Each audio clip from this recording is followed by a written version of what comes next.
Oh, hell yeah. It's Austin 316 Day, and it's episode 10. 10. I ain't gonna do that many tens, but hey, welcome everybody to the Right Way Podcast. We are live here on Austin 316 Day. We got some guys here today. We're gonna have fun. Kind of a light week. Also, I know we're doing it on a Thursday. I'm gonna be out of town for the next couple of weeks. I know next Friday, this Friday, I'm going to be in Portland. So if you're to Portland, it's not Retro Expo, it's the Side Quest Expo in Portland, Oregon. There we go. They changed names. I'm going to be there. Then next week after that, I'm going to be in PAX. Then the week after that, I am going to be at the Midwest Gaming Classic. And then the week after that, I'll be in Japan. So damn, man, action packed week or month for the most part. Yeah, I know, right? So it's gonna be hit or miss with the podcast. I'm definitely gonna try to do a podcast from Japan. So we are just restructuring. We're doing some different things, having fun, and it's either gonna be Thursday or Friday, and we might do a pre-recorded one. Just don't know yet, guys. But we definitely gonna get content out for you guys. I want to thank you so much. I know this is a different day, different time, so. When you watch it on replay, make sure you hit that like and subscribe button. But guys, what is up? We got Retro Neo Nest, the man with all the biggest Neo Geo library, which I should have kept on doing. But this dude, man. What's up, man? It's good, man. It's good. And my boy A Omega, and guys, making big moves, man. You can tell people if you want to later, but I'm proud of you, man. I hope everything goes through. Because man, you deserve it. Yes, sir. Appreciate it. But yeah, like I guess what he's referring to is this whole environment I got behind me. Yeah, may be subject to change in the next month or so. But yeah, I'll definitely be letting y'all know, and I'll probably making some content out of that, some videos for you people. But yeah, so some big moves playing on the background. So yeah, that's coming at a later date though. Nice. Good. And also, too, I would like to thank the sponsor of this podcast, Ewin Racing Chairs. You can see it's every day. This chair has been in my life for the last 2 years. They sent me a new one that's on the channel. Go check it out. You've probably seen the last couple podcasts and stuff. It is a black chair.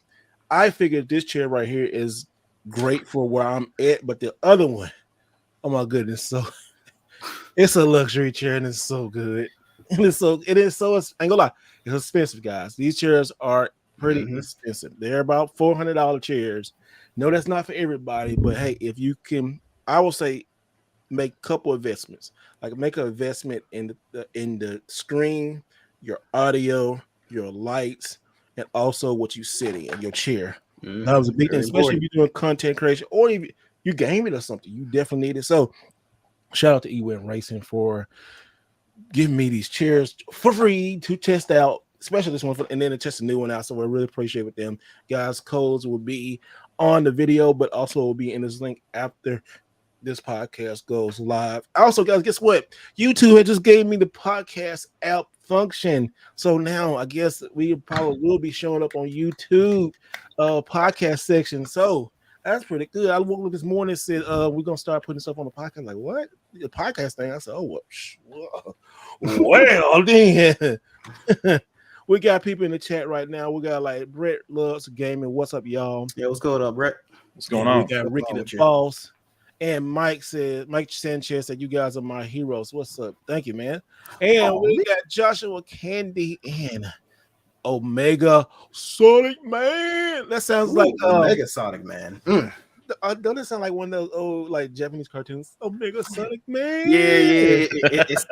It sounds like that one guy who was running around in like the Sonic games. He was actually a real human, called himself Sonic Man, had the shoes and the costume and everything. Oh, for real? I think that's what he got it from, or the inspiration from, at least. Oh, wow. That's what's up, though. And also, too, we got questions. This is going to be like a question and answer section. We're going to get to those later on the comment. You still can get your questions and answers later here.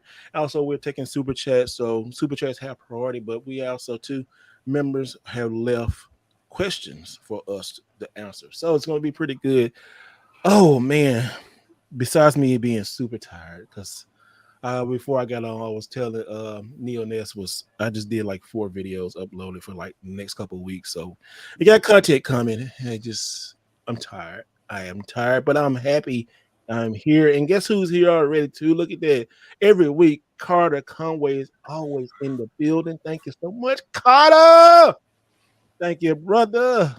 But guys, what has been going on? It's been a slow week. Anybody jump in? What's been going on? Man, Uh, go ahead, Ayo. I would say nothing much, but like you were just saying, it's overall slow week. A little bit of topics here and there to talk about, mainly three that I was telling you about earlier, just to Yeah. talk about. But yeah, other than that, pretty slow week. I mean, we're starting to move into the springtime. You know, everybody's starting to get off from behind their keyboards and screens, and you know the old saying, "Touch some grass" and stuff. So Let me touch a yeah, lot of yeah, grass. yeah. So yeah, we got some of that stuff going on. Spring breaks around the corner, so. But yeah, man. Other than that, we're gonna try to keep it moving. Yeah, You it's retro. it's spring break here, so my daughter's on spring break right now. I took the week off, decided to do a staycation, kind of recharge the batteries, and Oh, that's great. kind of waiting for this weekend. We have the neighborhood garage sale, so hopefully I can find some goodies at the Mm. garage sale. I used to have a lot of those where I'm at now, but nowadays it's like since the whole thing that happened in 2020, when now people are a little more Yeah, wise as to what the stuff they have now. Yeah, those are far and few in between. At least in my city. So, and I'm in Atlanta, so a lot of people be hoarding shit now. yeah. Oh, hey, last week we had a garage sale, and I'm not giving my garage sale secrets. No, I'm not giving that up to shit, y'all. But last week, y'all two know what I found. Mm-hmm. Videos Oh coming yeah. probably the next couple of weeks, but I'm telling you a lot of PlayStation stuff. Oh my goodness, y'all. It was just I I was hate I'm envious. I was I getting a play couldn't by play. believe it. I couldn't believe it, bro. I was like, that what you get for getting on my games are good with it. No, no, Uh no, I'm just playing.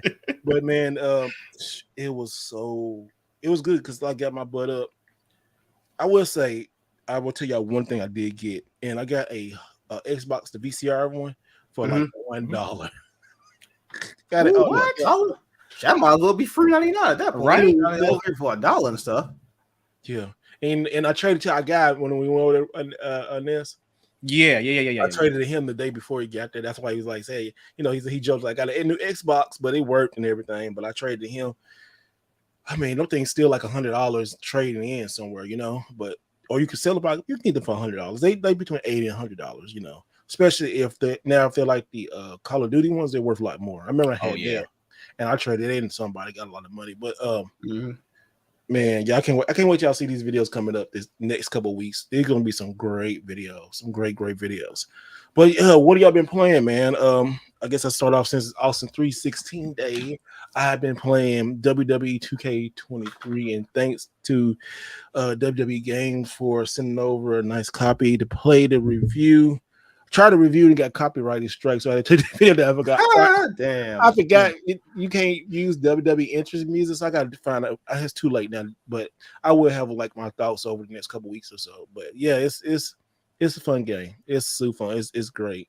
It's been tremendous. I've been like, well, it's not on now, but it was on earlier, y'all. It was it was on like a pot of neck bones. It was good. It was good. I was hearing a lot of good things, like in terms of the reception from it. They Yeah. were saying it's like the best wrestling game since who like 7, 8 installments, something like that. So it's been damn near about 10 years. But yeah, I've been hearing nothing but good things about it, so I might have to jump on that thing with you. Mm-hmm. I have to check that out too. Mm-hmm. That's It's been a cool, while. man. Yeah, the last one I played was Smackdown versus Raw on 360 2007. Same. So yeah, That was my last one. that was the last one. That's the last one I Wow. played. You know Last that one that one came to is my attention. you know that game's actually like about to hit the $25 mark. Really? And yeah, like it's like 15 to 20. I saw the highest go to 25. I don't know why that one is so expensive. I don't know why. Mm. Excuse me. It's on 362. So like from that era, 360 games, it seemed like they was worth more than well, it's vice versa because now that I think about it, like Lollipop Chainsaw is worth more on the PS3 than it Yep. is On on 360. Oh, yep. That's 360. true. Yeah. Yeah. Mhm. That happens Yeah. a lot. Yeah. And that game kind of in the beginning got me a copyright strike because it was gore, which I can understand that, but still, was like it's a game. It's like Really, it was the sawing war. humans and well, not humans, but zombies. It's a fun game. You know they made it for guys. It was just Mhm. that game is fun. I ain't gonna lie, it's fun. But they said, you know, the remake they're gonna remake. How is that game gonna be? how's a Lollipop Chainsaw remake going to be in this day of time? You know, where everybody's so sensitive, Mm-hmm. and you know, Suda 51, I think dude just a big perv, but you know, he's weird, but he made some good games though. So what do you think? How do you think this game going to be? Is he even is that studio? Well, is he and that studio that made the previous one? Are they making this one? Because I know I about the don't know. remake, but I didn't hear who was actually making it. I didn't hear it either. I just know they was going to they was going to make it. Okay, because if it's a Western studio, I already think I know exactly the direction they're gonna go to with that one. But if it's Japanese, you know, they tend to stick to a lot of their sensibilities and things of that nature. Mhm. Just knowing what type of game it was back then, Mhm. yeah, if that came out nowadays, yeah, that would get canceled right before it came out. So, Mhm. so with that being said, that was one of those games that was like heavily slept on. It was Yeah. like pretty much in the same vein as like Devil May Cry, Bayonetta, things like that. I enjoyed the first one, but I never had a chance to beat it. I Mhm. haven't now. I was able to secure the PS3 version about a few months ago, so Mhm. I'm probably gonna start playing that one. But yeah, I overall enjoyed the first one. I hope they still keep the same type of humor that they did from the first one. I mean, more than likely not, just because of the era we're living in. But in order for them to appease like the original fans of that, they got to keep its core identity, man. If they try to skew too much from that, I mean, it's already a dead horse beaten. I mean, it's dead Yeah, on arrival. So, it's but gonna yeah, be I rated just E for everyone. yeah. Speaking of a game that's in limbo right now, did y'all guys know that the new AEW Fight Forever is in limbo right now? The game is finished. Tony Khan said the game is finished. They are going against it's kind of like almost a pre-lawsuit because GCW Game Changer Wrestling is fighting them over the words Fight Forever. I'm like, really? Really? Oh man. They waited this dang long to like say something when the game is really, really good finished. All the last 2 years when they developed a game, they now have a problem with it. That sounds like that same BS that Ubisoft ran into with what was that game called? It is here we go. Like this game right here, Immortals Phoenix Rising. Yeah. Like at one point, this was gonna be called Gods and Monsters, and then literally, I think like 4 or 5 months before the game released, or half a year, yeah, they got a cease and desist from Monster Energy, and they were saying, yeah, like the name Monster is pretty much trademarked by us, so you're gonna have to change that. I don't that make that What? sound sense at that, all. yeah, that sounds like the same thing that's happening with them. If Yeah. that's the case. That's kind of what's happening and stuff. They talking about because they use it for one of their pay-per-views or something like that. Mm-hmm. It's so stupid. I mean, like the damn game is really like shut up and like let's release the game and fight out or something like that's gonna be the only wrestling game since 2008 WWE 2K18 that will be released on the Switch because it's using the old No Mercy engine. You know, they got Ukes to make that game, and I don't know. First, they had trouble with the trademark. They had like that game gonna be a movie itself, probably, or a documentary, because they said it's been hell trying to make that game. First, now they left Cody in because he left, and now he's in the game in WWE 2K 22 or 23. And he's in Fight Forever, so they left him in there, but he's not on the cover. You know, he can't do that. Oh wow, okay. Yeah, So, but so it sounds like a lot of legal tape is going Yeah. on behind that. you know, he said they left him in just because it was already it was there, and then what else? Oh yeah, they had that. Then they had to fight the rating because it was gonna make it immature rated game. Yeah. And they had to fight that because they wanted to sell more games because they tried to get it for not E for everybody, but like teen rating. So Yeah. so it's that game, Fight Forever, has been this crazy in limbo. Hope it comes out soon because I don't want to be one of them games where it didn't come out, but it's been finished and it's gonna be like Star Fox 2 or something, That would Oh, yeah. I would hate that. Oh, Especially for the wrestlers, Mhm. Yeah, cause when I think about it, they ain't really too many compared like games that's like a comparable to like wrestling games like that, right? Like 'cause No. it's usually like the 2K wrestling games and that's about it, right? That's For the Mhm. most part. Yep. So 2K, yeah, yeah. I don't want it to be like a whole monopoly situation like how EA has like the rights to Madden and stuff to where if you want your wrestling fix, you only have to rely on the 2K series. And then a lot of people don't even because I assume that the 2K that's more like wrestling simulation, and like the ones I'm used to playing are like the arcade type. So I know a lot of people want to go back to that type of style just in case they don't want to, do the realistic wrestling simulations. So what they're doing now is, at WWE 2K20 was it 22? No, it was 2K. Sorry, I hit my mic. It was 20. 20 was like they just blew that up. It was so bad, so bad. I mean, it was just they took a whole 2 years off. Brought in WWE 2K22. It was like, okay, finally, because what really happened was oh, silly story. Ukes used to develop all the 2K games. And then 2K division and all that kind of mess, right? Split and all that stuff, right? So Ukes left. They said, well, bye, here you go. They left in the middle of the development of WWE 2K20. And then and they shared no kind of secrets or nothing. They just let 2K here. So y'all think y'all good in basketball and all that kind of stuff. Y'all do wrestling. Oh my goodness. Oh man, You talking about a disaster? It was a disaster. It was half Ukes doing, and then the rest of the 2K20, the WWE 2K team, or the rest of the 2K team trying to figure out this wrestling engine. And it took them like 2 years to figure out. Shout out to those developers, but they came through, and I'm telling you, now it's good. Now they're doing this yearly build on a game. So like last year, it was like the reintroduction. This one was like, oh wow, okay, this is really good. It doesn't look like a huge improvement, but it is a like on graphics, just things in the menus, music, just little micromanagement stuff, stuff to like the career mode, my rise, general manager mode, new match type war games, just little small increments. So they're like crawling before they take off walking and running. But it's been really good change. It's been really, really good. It's been getting rave reviews. John Cena's the cover for this year. You can go through his whole career, like starting to begin at the bottom and going all the way up. It's good. It's really, really good game. I suggest everybody go get it out this Friday. I'll go check it out. Yeah, it's worth it. It's actually worth the next generation. And you get it on PS5, it runs much better, and it looks good, and it sounds good, and the soundtrack is amazing. Soundtrack is freaking amazing.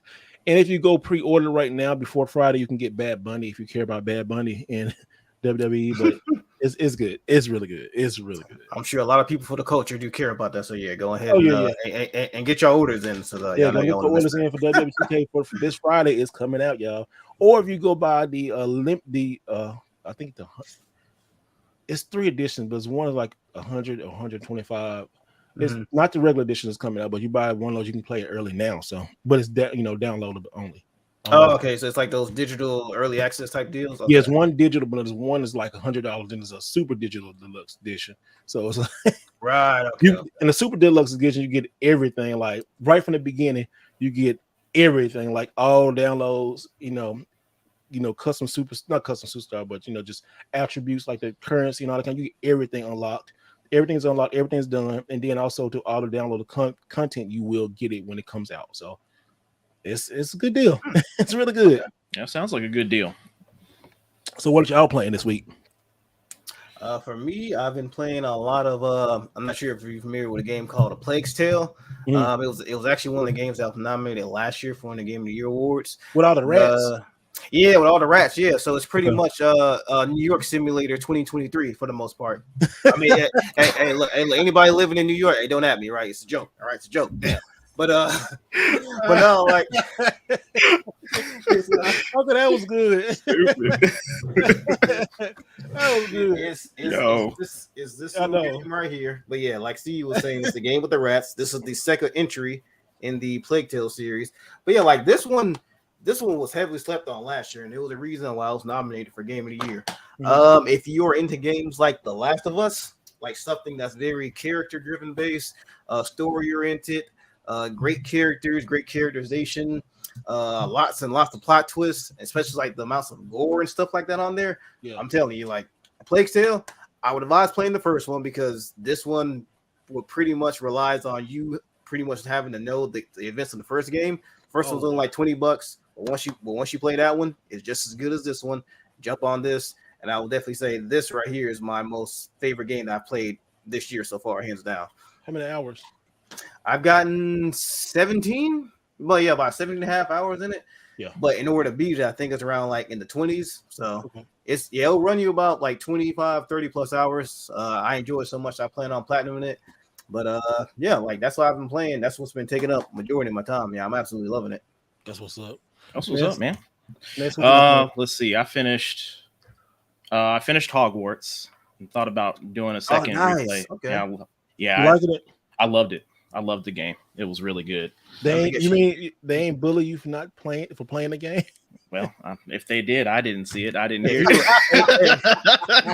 Like, man, I'm just enjoying my video games. I got time for that BS, bro. I'm just a gamer, man. Don't at me. I'm just sitting here chilling. I mean, other than Hogwarts, took it back to the old school. Picked up a bunch of, I think a couple folks saw, but picked up a bunch of new Neo Geo games for the collection. So I've been playing a lot of those. Stop it. What? That's what I do, man. That's the whole his name. Yeah, I'm just saying. I know, right? I mean, what do you want me to do here? I mean, I collect super expensive games that cost like 4 digits. You know, like Hey, no. What can I do? I mean, hey, you used to do it too back in the day. Oh my goodness, I did. Now trying to rebuild it back up. Well, hey, got dead weight gone. Maybe I can get some later. Oh. let me stop. No, but no, yeah, I had it back in the day, man. I remember when I was getting that. Only one game I really wanted for a long time was SNK Chaos. Oh man, SVC Chaos, man, it's so good. But that was one of the games that came out later on in the Neo Geo life, right? Yeah. Wasn't it like 99, 2000? Yeah. Oh, I can only imagine. That cover so cold. Cover's amazing, man. Mm-hmm. I mean, don't get me wrong. Like Capcom versus SNK 2 is the best, by far, just because Capcom did it, but SNK's take on it was really good. The sprites were all SNK. Good. They redid them for Ken and Ryu and the Capcom side, and there's a lot of hidden secrets in that game that a lot of people didn't know about. Like certain people that you beat a certain way gives you to a certain boss. It's hard. It's a hard game. Dude, that game whooped my ass. I ain't gonna lie. They'll let you win for like 2 or 3 rounds, and then it's all right. Let's jack up this. They'll jack up the intensity on you, the difficulty on you, and it's oh my goodness, yo. I'm surprised I don't have a bunch of broken devices around here playing Neo Geo games, because the way it was built was for the arcade, and those were coin pushers. So they want you to keep pumping coins in. They want to make it hard on you. So yeah, I had a dip switch, a dip switch on my Neo Geo, so I wouldn't have changed the difficulty, boy. How was that? How was that? It was still made it easy. You made it easy. Hard. No, it was still hard though. I mean, even on easy, they still like I don't know. Their computer was just brutal. Easy is still like medium hard. Yeah. Oh, really? Oh, yeah. That's one of those. Yeah, it's like medium hard, especially SNK games, because SNK games is one of those like you really have to study that game. It's like playing chess. Like anybody can play chess, but when you play chess, you can play chess. You got to play. They will play. Yeah, they will play with you too, and you like it's you can get in there and just like mash buttons, but no, you can't. It's not like Street Fighter, even though Street Fighter was the template because the guy who made Street Fighter went over and started making these SNK games. Yeah, Fatal Fury. Yeah, Fatal Fury. And that dude, oh my goodness, I didn't know that. Yeah, he left Street Fighter after Street Fighter 2, I think he left. Yeah. And then he was I want to make my own other games. And then you notice why, if you notice how a lot of the fighters around the first generation of Fatal Fury and Fatal Fury games look just like kind of take off of Street Fighter characters. Oh yeah, like kind of like how Marvel and the DC there's always like yeah. I would say like a not a carbon copy, but an influence or something like that based off of the original property. Gotcha. Yeah, it was. And it was good. But oh my god, it's next tell you, yo, SNK don't play around, man. None of their games don't play around. Samurai Showdown, they don't play that. They cheat. It's real cheap. Oh, the Samurai Showdown, them games hard as hell. Yeah, I tried the most recent one that came out, and that shit's brutal. Damn, that shit's man. Oh it's my brutal. god, it's so brutal. Golly, why so hard? Let me play it a little bit. I know, right? And then the training mode still be messing with you. Like, I put the training dummy on, he's be whooping my tail. Like, okay, calm down. I'm gonna put you back to stand alone. I still. I was about to say the training dummy on standard, or was that like a higher difficulty? It's on standard. Oh damn! They just, but it's fun though. Once you learn it, it's fun. Like that's one of the games I really haven't learned, but I can play. And then what's so bug about Neo Geo, you gotta have a stick. So everybody trying to get the pad, and that pad is like coveted. Everybody wants the pads. That's amazing. It is a controller pad. It's such a good controller. It is. You mean like the original release of it, or it's like another one? It's this. So it's actually the controller from the Neo Geo CD. So it's a little clicky. That thing. Okay. Man, it's just comfortable. It's light. It's easy to do the maneuvers on it. But yeah, this is the only one I have. That's really all I have. How much are those going for now? You say they're expensive. Like what? The controllers? Or just like what? I mean, if you get one in the box, you can get it for like $80. But I got this one it was like $40 for just the controller. So gotcha. Okay. They run they run new gen prices. Oh yeah. The consoles, or actually then some, and then some. You could probably get you a PS5 and a Xbox Series S. We have a Neo Geo AES, but we ain't got no games for that shit yet because I don't want that investment just yet. I was thinking about getting those. I was gonna be cheap about it and get those all in one carts. The one the big ass cart with like 400 games on the joints. I was gonna get that because one of the game stores he has a Neo Geo, but he has like that cart because I guess he wants people to demo it when they come in. And I thought that would be like a cheap way just to get the experience of it because one game is about the price of damn near everything in that cabinet behind me. So I think I'm straight on that for the time being. So let's ask some questions real quick. We got some questions coming in on here. SLRBK, I guess I should say it. Any future forecast games to buy now? Guys, I would say Resident Evil 4, the remake. Well, yeah, I was thinking about retro stuff. I was saying any gotcha. 3DS stuff. I just saw that the original Yokai Watch on 3DS. It's now like a $30 game, or people bidding it up to $30. I don't know how true that's going to be, but I remember going to Five Below, and you can buy that game. That and the Zelda Triforce Heroes for like $5. Everybody was grabbing all the Zeldas and buying all of them in bulk when they was putting them out, but everybody will leave Yokai Watch 1 behind. Now Yokai Watch 1 is starting to move up, 2 is moving up, 3 is moving up even more. Like at the end of the month, 3DS shops are going to close. Hopefully, that's right. That is happening this month. Yeah, hopefully it will. I ain't say hope my games go, but I just want to get all this stuff before this store closed down. I might get some digital stuff. I'm really good on like physical. I'm good on physical. Just what other games you think, Ness? What you think you need to get right now, new or old? I mean, I guess partially new. Surprisingly enough, Attack on Titan. I didn't even know that game went up that high. Which one? On what? Xbox. Like on Xbox One. I have it on PlayStation 4. PlayStation 4. Mario 3, Super Mario 3 All Stars went up in price too. I'm not surprised. It's about time. Yep. That's another one. Van Du say he's looking forward to WW2K13 tomorrow. They'll pick it up and stuff. We got a question from not the chat, but from the community page.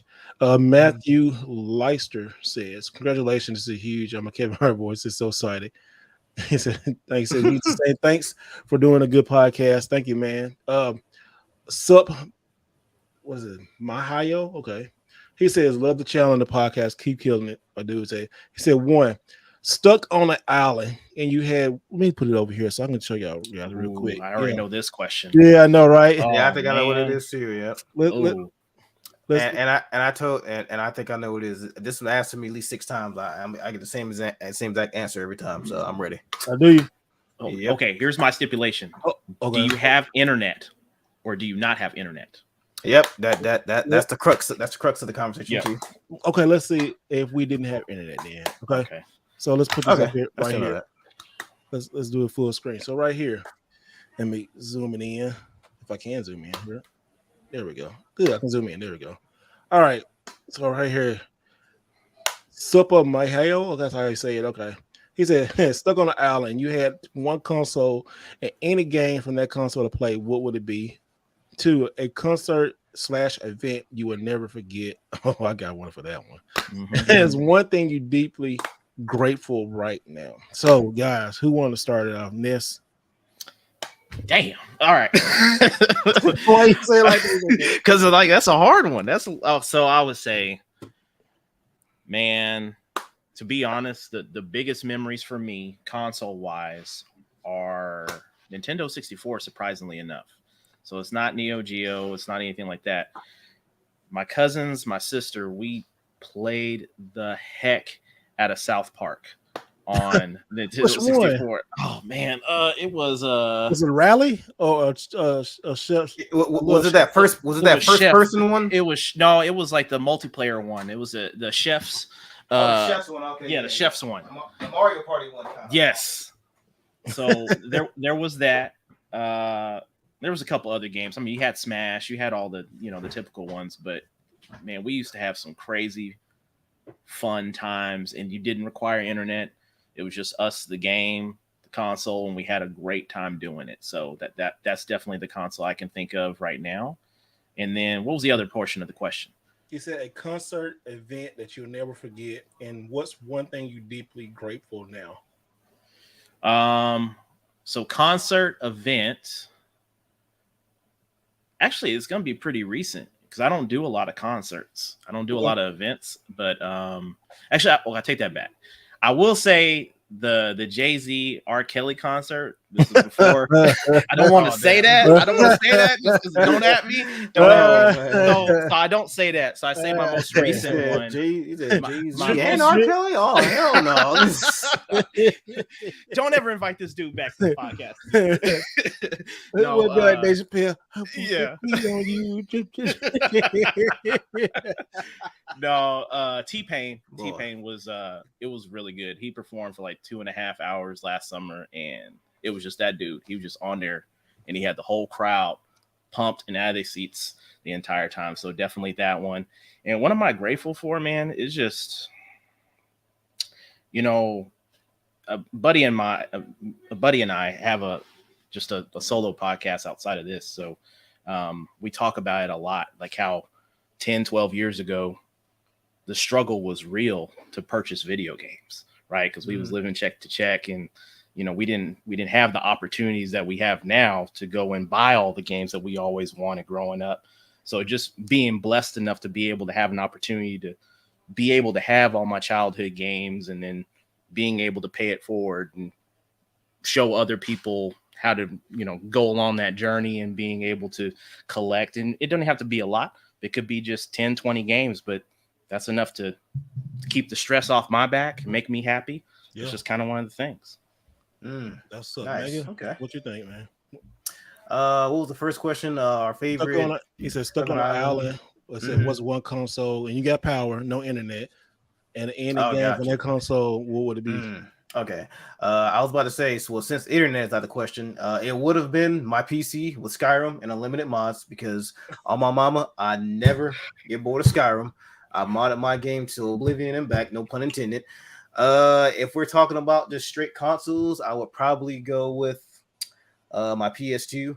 And mainly I say my PS2 because back between 2000 and 2010, well, like that lifespan of the PS2, there were so many good games that came up within that generation that they just would not dare to make now.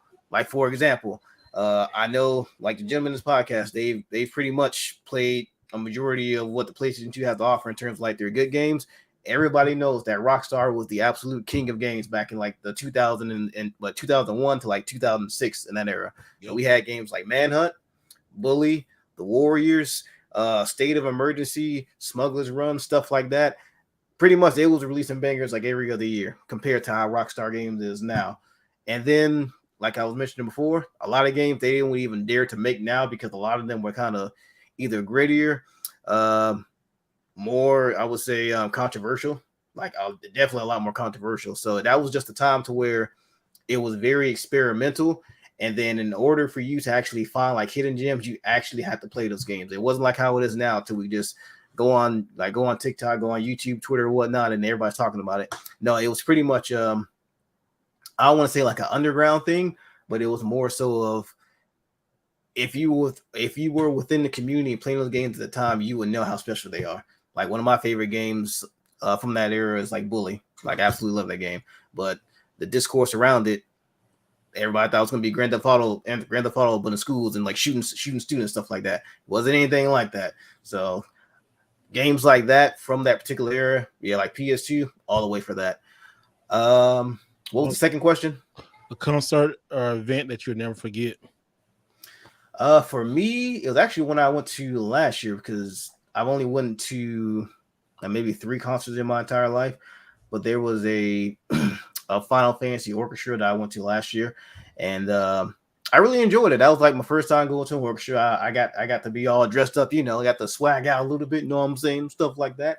I got to wear my cowboy hat while I was there. It was a grand old time. And what else you do there, man?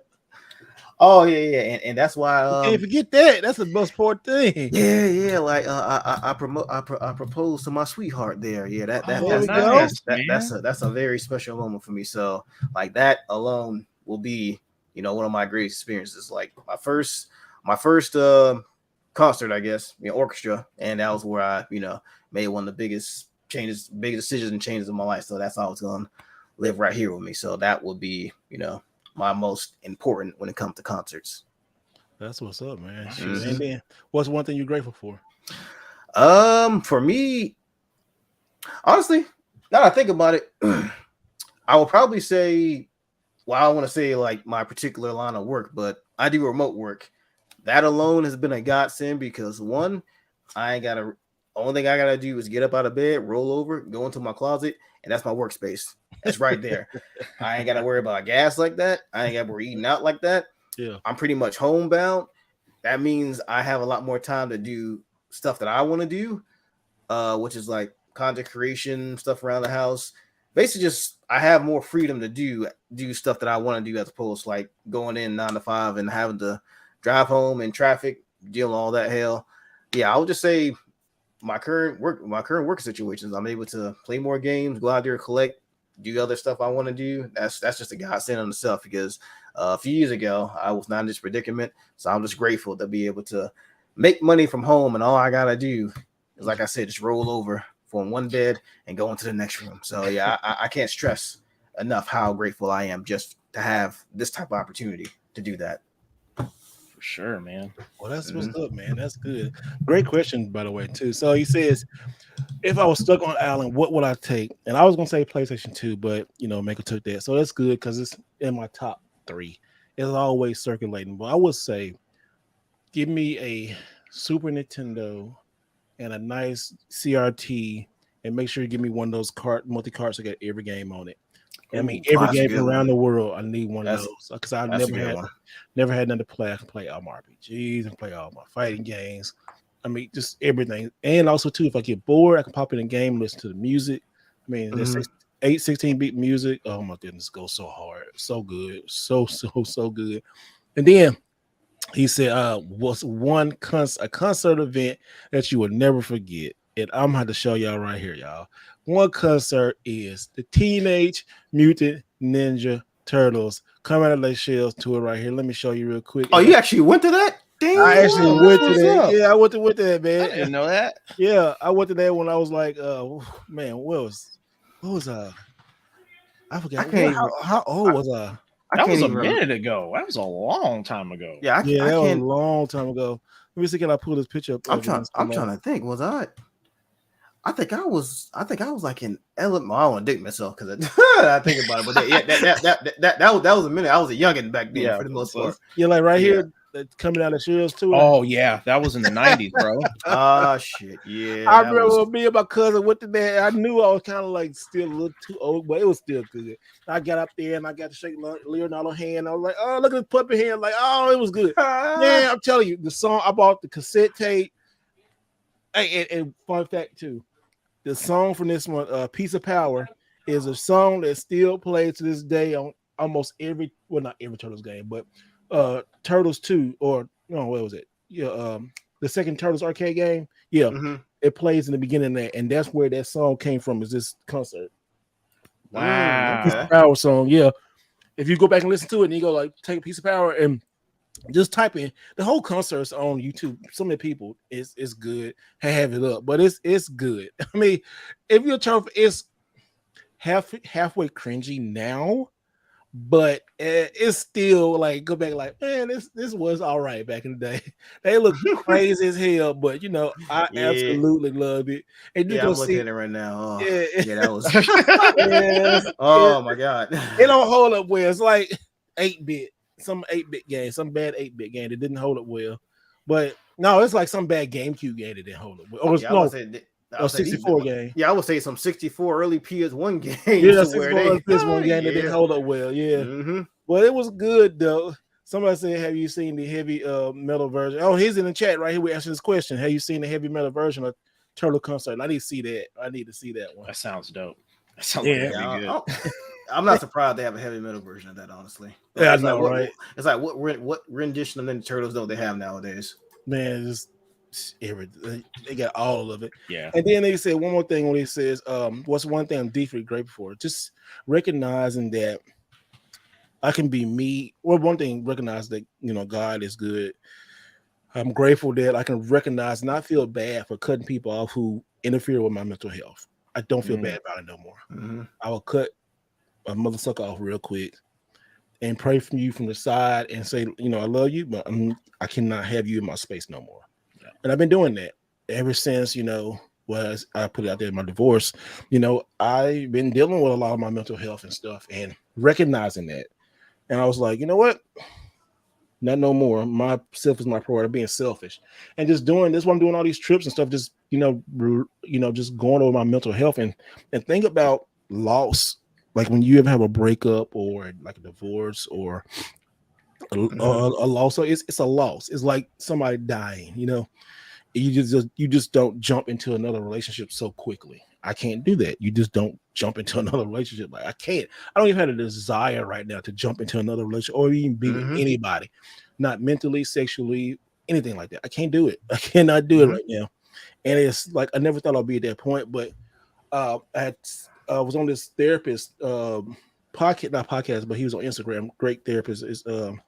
But anyway, he had a live stream. I asked a question, and he was talking about like you got to treat this like grieving, because some folks when they like go to relationship, they don't get time to grieve, or they just they don't, and you got to actually grieve. So there, you got to know you can't just like time heals off him. Time really don't heal all wounds. Time just give you more time, give you push it away, or just deal with your other bullshit. And I'm so happy I'm learning to deal with my bullshit, So I'm grateful for that stuff. We got super chat. Brett loves gaming. Thank you for $3 super chat. He said, any advice for small YouTubers trying to gain traction? I would say like this. The Bible says never despise small beginnings, and in that kind of context. I'm not saying verbatim, because last time I said something about the Bible verbatim, people like, it said this right here, right? You understand, like 1, 2, 3, 4, 5, 6, 7. You gotta say it like this. I would say for me, stay consistent. Don't get upset if somebody doesn't want to work with you or do something. I used to get, I got mad at one point, like, what ain't working with me? And I'm like, now just down this year, just not learning. Everybody meant to work with everybody. Be consistent. If you're gonna do one video, start with one video a week and just keep doing it constant. Don't go and like say, hey, follow me, look at my video. Don't do that stuff. That's so stupid. Don't if you're doing in this video game stuff, don't do videos just to show off cool shit. Don't do that. That never works. That never lasts long. Because people see right through that. Also be genuine. People can see you being genuine. People can see through the fakeness. People can see a fake ass person. They can. And then people wonder why they're not growing, because they're being fake, and people don't like, I just don't resonate with you. It's better to grow slow than like grow like, if I would have started like last year, if I would have hit like 1 million subs last year, I probably will not be new YouTube right now, because I wouldn't know how to handle it. Now I know how to handle the large growth when it gets ready to come in. Don't know when it's happening, but it's slowly but surely. I'm learning stuff every day. I'm learning to get better. I'm learning to edit better. I'm learning to get ideals better, learning to network better. You just gotta, every day is a constant thing. You gotta love it. You gotta do it. You gotta gonna have some sleepless nights. You're gonna have some days that you don't want to do. Like I said, listen to your body. Like, especially the last 3 months, I was doing this and I wanted to give up. Some days I would not even want to do a video.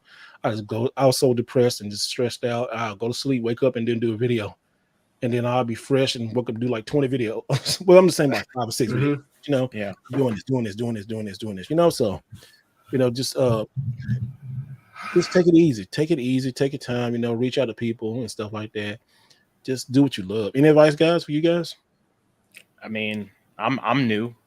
I mean, I've only been doing the YouTube thing for what, 2 months now, You and found a niche for yourself because everybody don't do what you do. yeah, I mean, it's in. If it wasn't for my friends, if it wasn't for a lot of family just saying, "Hey, man, you've got a great collection. Why don't you do YouTube?" And at first, I really wasn't interested in it. I was just doing the Instagram thing. I posted occasionally a picture, and that was about it. And Yeah. I decided to make the move. And I've gotten a lot of great advice from friends. Got a lot of great advice from you, right way. In terms of how to start off, how to handle haters early on. Because if you're not mentally prepared for the keyboard warriors out there, I mean, there's some evil folks out there, and they just want to hate for no reason. So you have to learn. They want you to be miserable. They want you to be miserable, so they don't want to see you do good. And I do it because I have a passion for this. I don't do it for getting a bunch of followers and all that. If that happens, great, that's awesome. But it's just I've been playing video games since I was 4 years old. My mom introduced me to video games, so it's just ingrained in me, and I just want to share that with people. That's kind of what it is. So just find your passion, do it, as you love it. And to Right Way's point, if you're not feeling it that day, by all means, take a break. Because I was out getting games today. I didn't record anything because I just wasn't in the mode to do it. And like sometimes I got so many games I just didn't record, But at one point I was like, they don't have no content. And this is why I'm making a pivot. This one I'm doing different stuff this year on the channel, like trying to try podcasts. And I'm gonna tell you like right now, I think my speaking sucks ass. But some people like it, and I just hate hearing my own voice. But yeah, I'm same way. Same way. And it's like, first of all, I recognize God gave me my voice. It's great. I love myself. God loves me. People love me. Just do what you love. Just put yourself out there. Don't be so. You got to stand for some stuff too. Like if you don't stand for something, you'll fall for anything. Like the stuff with the whatnot I did a couple years. It has a negative effect. It had a little bit of negative effect. Only negative effect it had is really the people who didn't like what I had to say and probably was in their feelings about shit. And I just stood on myself. I'm not doing this because this, and this, and I stood on it. I'm okay. I didn't get invited to some stuff last year, like some not concerts, but some shows. But that's what it is.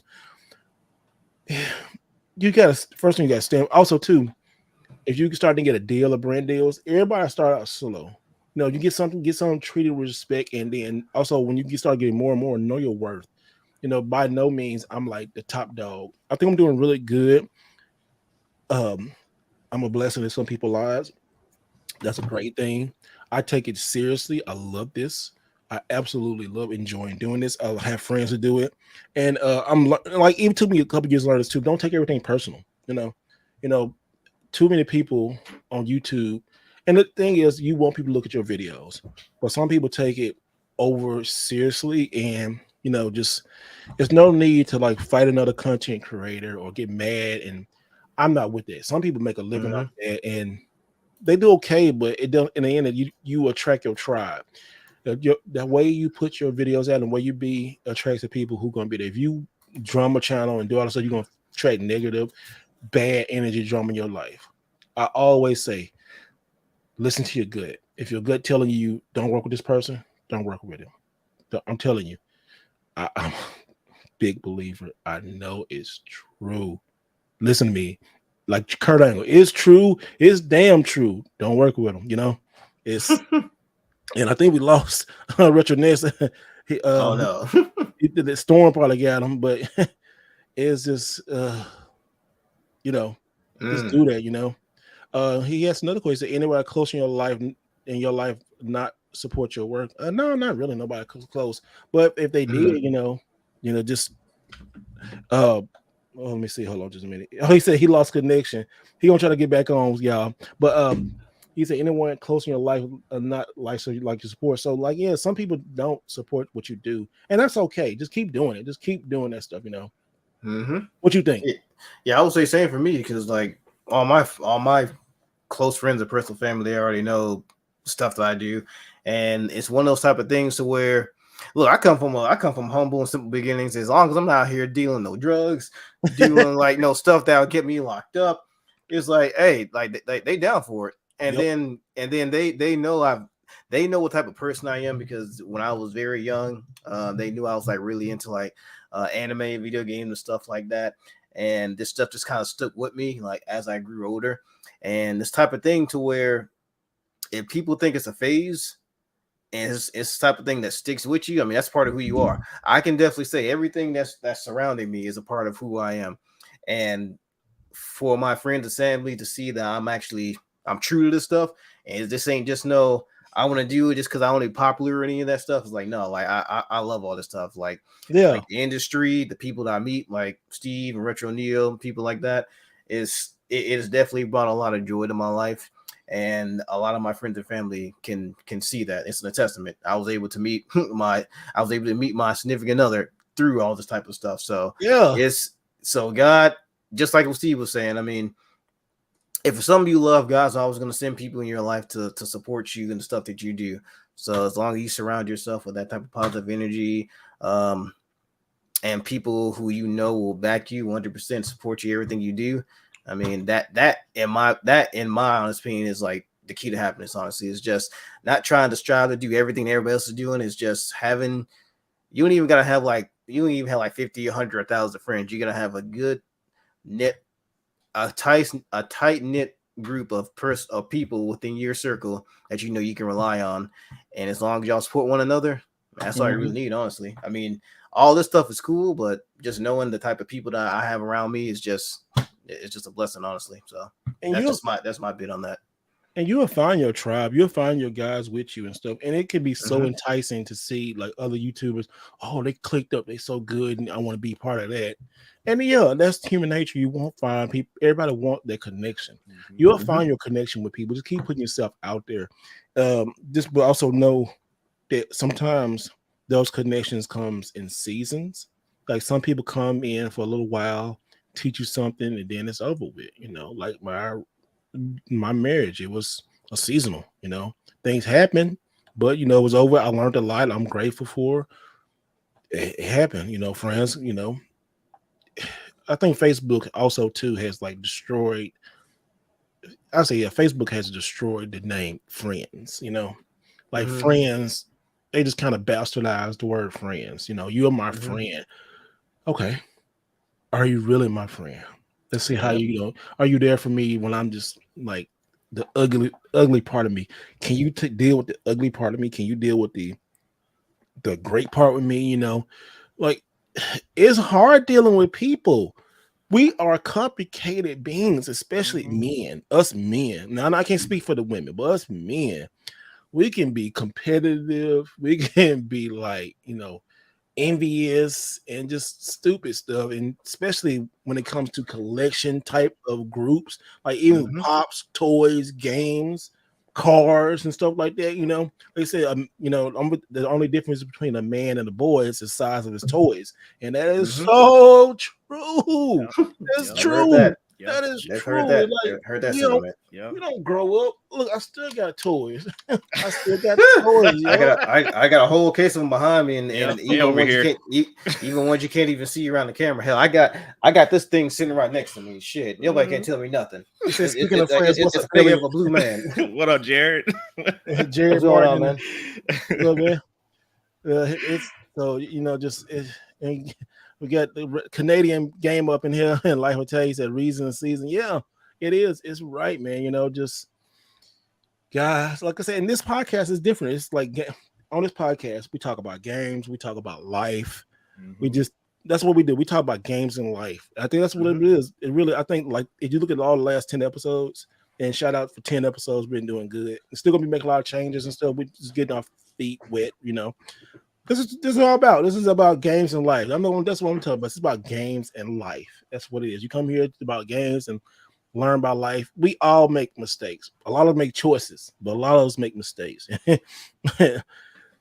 It's okay. Just live your life and just treat people great and stand up for yourself too. Don't let people talk shit. Don't let people get away. Don't let people get away with bullshit. And that's what the whole thing is about Facebook. People are so used to getting away with bullshit. And if you do not check that shit, they will still be doing. You check motherfuckers. Tell them don't be getting away with bullshit. Don't do not. Don't. It's too many people behind this doing it. What you gonna do? Yeah, your mama do it. Smack get you out by yourself. Put your head in the toilet. But no, dang. Swirly. They don't want the crazy Steve back. He's dead. He's long gone. But don't let nobody treat you less than human. Life's too short for all that. It is. And then people doing stuff, walk away. Walk away from people. Once you first smell, if your gut tell you and you see it, and you can get somebody, I ain't gonna say cut them off for the one person, but they do it like 2 or 3 times. No, go. They'll keep on doing it. You gotta teach people how not to disrespect you. But yeah, we going off on that and stuff. Anybody is like that, you know? It's true, man. You got to cut them off. You do. I've cut people off in my life that, I thought we was ride or die and close to the hip for a cool minute. And then they showed their true colors and had to cut them off. And it's just part of life. You got to do that. I will say this though. Some of my best relationships that I've created over the years have been through gaming. Yeah. Have been through gaming. Yeah. I've never met these people before in my life, but we share personal secrets when we're on the mic and we're playing and shooting up something, blowing up stuff. Doesn't even matter. We're just sitting there talking about, like, you hear people's children growing up over the mic. And then, or you're getting to finally see somebody get married, and everybody that you've been gaming with the last 10 plus years, you finally get to see them in person. And it's like a long lost family member's been about to go cry. You cry. Like, you emotional. It's not like, hey, nice to meet you finally. No, it's hugs and kisses and all that. It's just, that's what it's about. That's what it's truly about right there. Is video games have shifted society and I feel in such a positive way where it just brings people of all walks of life together because they have a common goal to beat the boss.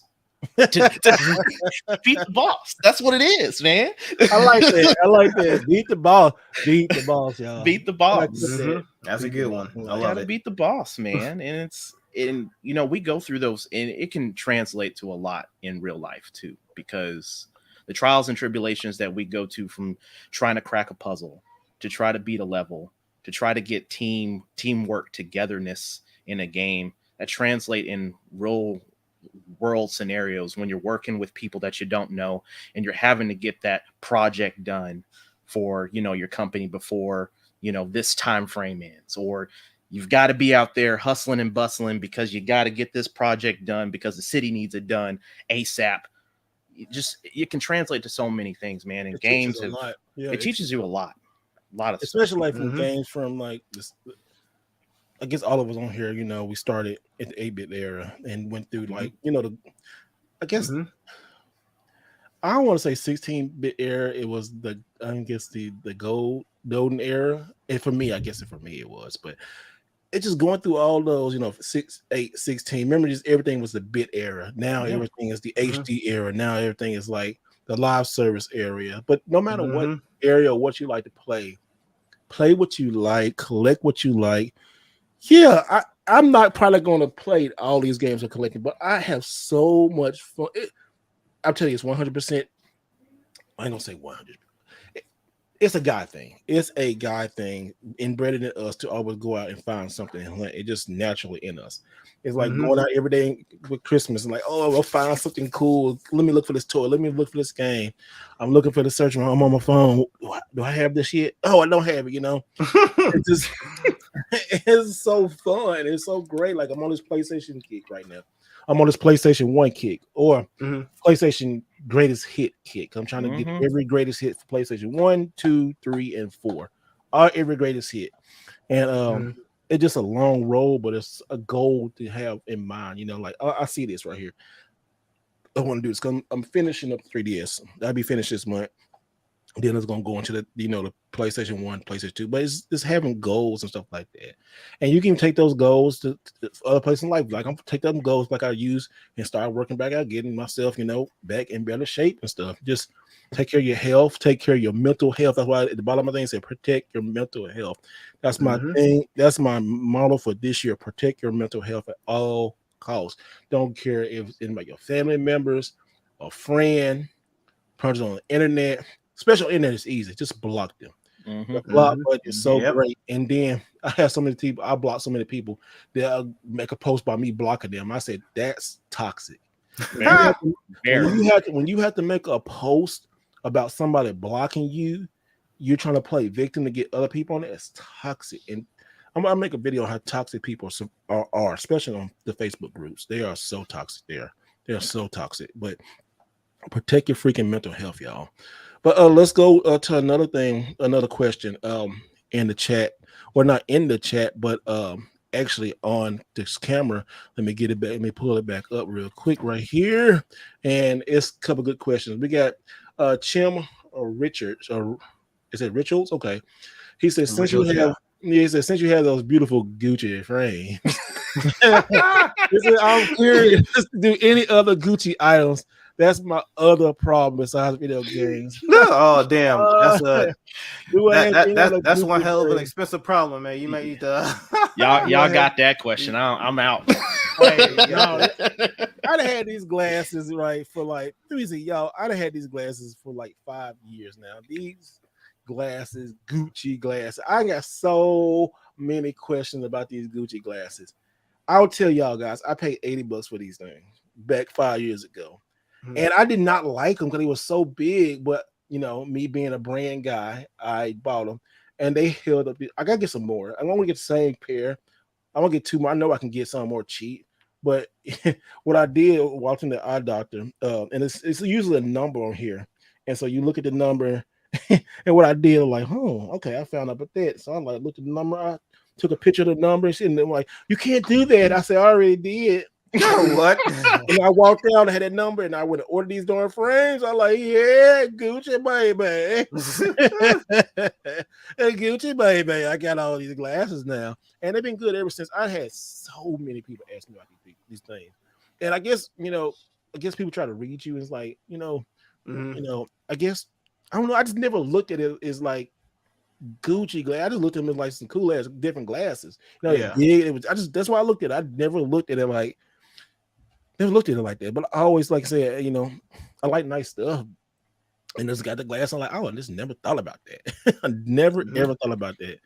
Then we got right here, Katie Carway. He said looking forward. He's in the chat. So Carter right here, he's saying, hey, kids ruin everything. Not everything, man.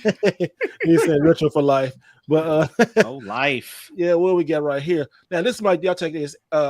Ernest Espinar Jr. I'm sorry, I'm butchering your name. He said, hey, do you remember that DeAndre Hopkins made a one-hand catch in the NFL? I'm not a big NFL guy, but anybody watch football here? I used to back in 2005, so that's beyond me. I'm gonna tell you that much right now. Yeah. Sorry. We nerds, You probably, what? This is probably the only three black guys you see on a street that haven't watched football. It's like what? I watch basketball. Golf, yeah, I watch football. Man. It was like, black card revoked. Yeah, I know. But that's all. But that's all from the all the questions from the comment section. Sorry, that is all the questions from the community tab on my YouTube page on Mr. Rightway at youtube.com. I usually post up there. I post a lot of stuff there. I love the community tab because I can talk to you guys directly. It's so amazing there. It's so fun. We got more in the chat. We got some more questions that were stored up. He says, Omega Sonic Man, what's y'all favorite arcade fight stick? My favorite arcade stick is right here. Right here. I will go get mine, but it's right here. It's right here. Look at it. Let me put my big screen right here. It is by, and everybody, y'all, Mad Cats does make some good stuff. They But do. if you take this stuff and make it better, which somebody made the Street Fighter Shadaloo TES Plus arcade stick by Mad Cats That's with nice. on the Beautiful, PS5. beautiful piece right there. Yes, sir. Look at this. Look at that right there. Look at all that goodness. Look at long ass cord. Look at that. That cord go forever. Oh, it's so great. It's so great. It's good. And somebody put some Swan buttons on there. Oh, how you say it? The Swan was a new stick. Look at it. Oh, they got the Dreamcast look. Dreamcast is my second favorite controller, but this arcade stick. I love this arcade stick. Arcade stick. I love this arcade stick. But bonus thing is I'm gonna show you real quick. But Retroness, you talk about it. I'm gonna show you my bonus in a minute. Show me what's your favorite stick so far. Oh, in the box, baby. The Dreamcast. Oh, that's like a Dreamcast joint. Yes, Oh, sir. Mm-hmm. I used to put a whooping on cats in high school. Third Strike, Marvel vs. Capcom 2. We was doing the business back then. Sir, I got that one, man. I got that one, but it's not in the box though. Boy, I don't feel like going to the attic to get my joint right now because I ain't no space for it. But the one that I had, it was the F. I'm not sure if you guys are familiar. It was the FV Blade 2001 Pandora games cabinet. It's the one that had one up there. the one that has it's pretty much a 2-player cabinet, left side, right side, and it's that one that had the artwork of is it King of Fighters 12 or 13? I think it was 13, if I'm not mistaken. It depends on what game came at the time and what artwork they stole. Oh yes, that's right. Oh yeah. It was doing a lot of that. So whatever, I think it was 12. Actually, I think it's 12 now because it was like a blue and purplish type scheme. Yeah, now they always feel like Dragon Ball art. You see so many Dragon Ball stuff. Like, all right, y'all pick one. These Pandoras, y'all pick somebody. Gonna have one for Budokai 4. I see a lot of Dragon Ball. I see a lot of Dragon Ball one. A lot of especially Guilty Gear ones. Especially the ones that people used to make, like the custom ones. Yeah, like one of my friends, when I used to work at GameStop, one of my friends, he actually made custom arcade cabinets. Yeah, he made one where Cammy was on the front plate, but when the stick was coming out, you bent over, but the stick was coming out when she was bent over. I said, "Wow!" He said, "Yeah, it's tournament ready, baby." I said, "It's a tournament ready." I said, "Only you will come up with some shit." I love that. But it was a cool design though. But it was like that was just if he looked at it, he was like, "Okay, I see why."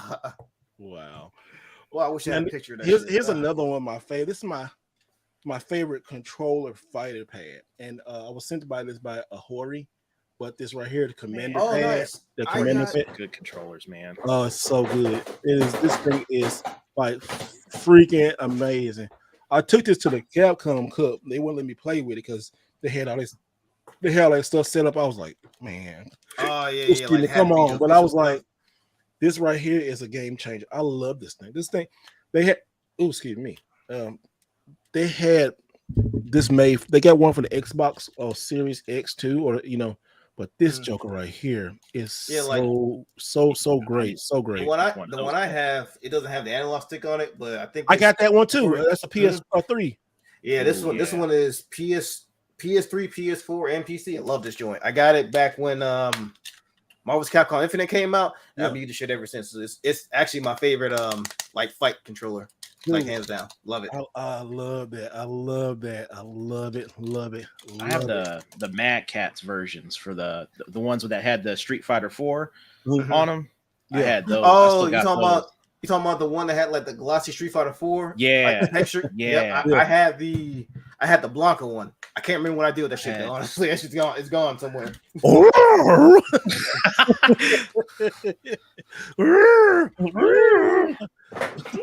Man, he's a whoop my ass. He's a hate. I hate Blanca. I hate him. God. Yeah, he was always on that shit. I hate that Joker. I hate that Joker, man. Cheap. It just but what else? These controllers, like I had the 15th anniversary of Street Fighter. They usually have these, and I want to collect them again. They so cheap now. They had one for Ken. They had one Ken, Ryu, Chun-Li, and Akuma for the PlayStation 2. those freaking controllers. What was it? Was it those controllers that was it the ones that came in like that dome shaped thing? Yeah, it was like a dome. And then there was now correct me if I'm wrong, but there was a separate series, but there was a Mega Man one, like a Mega Man X one by Capcom. It came in a blue dome. Was it something like that? Yeah. Okay, I know it's the one you're talking about. Then I know exactly which one you're talking about. Damn, yeah, that was like almost 20 years ago. I think about it. That was a minute It ago. was 15th anniversary. Yeah, it's so good. Oh, I love controllers. About I came on here the other day and y'all see, man, Retro Ness whooped my ass on my control. Oh, he came to my house and whooped me in my own game. So he ain't really, yeah, but he ain't really whoop me. He was even. I cannot for the life of me learn how to play. I love arcade sticks, but I'm still learning how to play on arcade. It just like between the arcade stick and the controller is so different. It's different. It's like I gotta get past this mental block. So that's why I said I'm next time I go place, I'm gonna get a pro to just teach me. I've been looking at YouTube videos just how to play, but yeah, he's really good on that stuff. It's been a little different outcome if I had a controller, probably not, but it's so like the thing about it is like there is a mental block, especially if you've been controller based your entire life.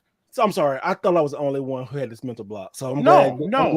It was yes. like that for me. So when I went back in high school, a couple of buddies and we competed. So we competed in fighting games, and during that time, Capcom versus SNK 2 was huge. Marvel vs. Capcom 2, which I mean that never went away, and then Street Fighter Third Strike. Those were the 3 games. That was all we played, and I got bodied in all 3 of those games, like murdered, right? And it took me months to get the joystick down. I had the Dreamcast joint that I have right here. I was practicing Third Strike. That's how that box. I forget. I was on to get to myself. I need to get in the box. That's my third best control. I got it. Wait a minute. That was either manufactured or it was This was the licensed one right here. Yeah, I'm talking about Age Tech. Is that the company that made it? Yeah, they licensed. Really? Age Tech, they're the same companies who was doing like the games. Like Armored Core and stuff. Yeah. That eventually became FromSoft. Hey, that's what's up. Yeah, they was making arcade sticks. Damn. Yeah. I was playing Project Justice with this here. So good, dude. Project Justice is such a good game. I'm telling you. He said the sticky to learn the stick, just play it regularly. Like Third Strike, just play it regularly. Yeah, you do. You do. I got some of the things I play. Fighting games is my main thing. Fighting games is my first, and then simulation like wrestling. I guess wrestling and fight the same thing. Then like adventure games like Mario and stuff like that. So I guess it's no different than like mouse and keyboard. Like you play first person shooters and stuff like that. Honestly, because like as a person who's very to like different controllers, like I do control like of course regular controllers, mouse and keyboard, and like fight sticks. For me, honestly, it's like the mouse and keyboard thing. That's even to this day, that's just been kind of hard to get used to because you got this thing with many different buttons, and then of course your hand-eye coordination and your thumbs and fingers. So nice. Yep, like that your thumbs and your fingers are just so used to matching 8 to how many buttons are in a controller? Well, like maybe like 12, 13 or something like that. But yeah, you're so used to that format. Trying to go to something like this, especially to like an arcade stick, it's a little bit of a different ball game. But it just comes down to the person, honestly. Buddy, thank you for the $30 super chat. Shout out to you, man. Yeah, he said, hey man, he said Friday is only 2 hours away. And then look at this. Allie Day. He said, oh shit. I just finished the last podcast. It was good. Oh yeah. Oh, but Peter Parker. Wait, which Peter Parker are we talking about? Which one we talking about? Are we talking about the Tom Holland Peter Parker, or are we Andrew Garfield? Yeah. Because hey, he must be in the Spider-Verse. Tom Holland. Oh yeah. Right. I know, right? Oh, I can't wait. It's so. I'm sorry, y'all. I'm sorry. When people start putting like he did a super chat, then this Peter Parker and all this, then we talking about controllers. It's so freaking. This is what I love. This is why I say we talking about gaming and got life. But anyway, he says hitbox have made easy. I fucking hate playing his hitboxes. But them hitboxes, boy, they can like they just Whoo, thank you. Also, buddy, thank you so much, man. I appreciate that. That will help out. People like sending look, buddy sent a $30 super chat. This is going to help out the channels. Like you like getting like lights and stuff like this and just doing other stuff. Hey, that's helped out with gas, going to like filming more content. I never hate. I hate to ask. But thank y'all for donating. Thank y'all to donate to the channel. And more, just y'all. Thank you so much. We can just get this. So thank you so much. Thank you. But he said no problem. But yeah, F those hitboxes. It be messing me up, boy. I'm struggling over here with this right here. I'm like, I can hang with this one. Then I barely hang. When I was at the Capcom Cup video coming out in a couple weeks. Oh, y'all. They had each station. And you played the first, Mega. You was the first one on here playing Street Fighter 3, but they had a nice arcade Street Fighter 6 set up with the PC and stuff. And they had the controllers. I mean, just. Oh yeah. Come on, I played it. They had one PS. Was it 4? No, they had one PS5 controller and then they had one arcade stick. I was on the arcade stick. But the ones we had, it was like the standard PlayStation branded ones. It was like all black. It was black, blue, and white, and just had like the PlayStation logo embossed on the front. Can't wait. Yeah, I'm ready, bro. Oh, I'm ready. And then like and to add to that, like I love how confident Capcom has been with the game lately because it's like every other week they're doing stuff like what's up, Black Ranger? What's going on, bro? Appreciate it, Black Ranger. Appreciate it, bro.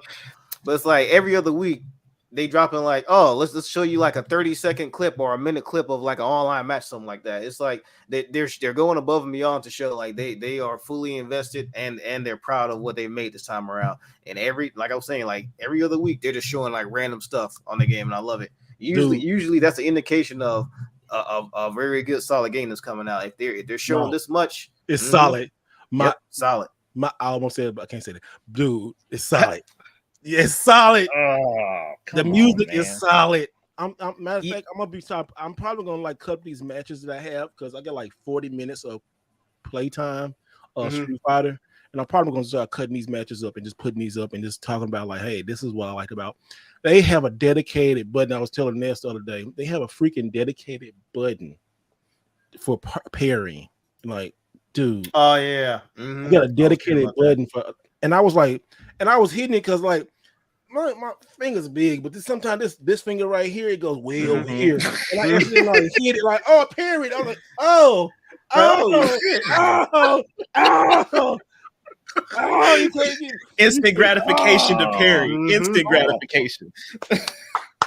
I was like, damn. I'm gonna do something on Street Fighter 6. I'm like, hey. He drinking his tea with it. He's like, hey, like, ooh, y'all want none of this. Y'all want none of this. Hey. I'm gonna do my pinky finger. Hey. Yo, it's so good. I'm getting a soundtrack. I hope the soundtrack. I want the soundtrack so much. Oh, you know the soundtrack gonna be fire. Yeah. Okay, so like I said, they combine 4. They can buy the Street Fighter Third Strike, Ultra Street Fighter 4, and 5. Put it in the bowl, mixed it all together, and you got Street Fighter 6.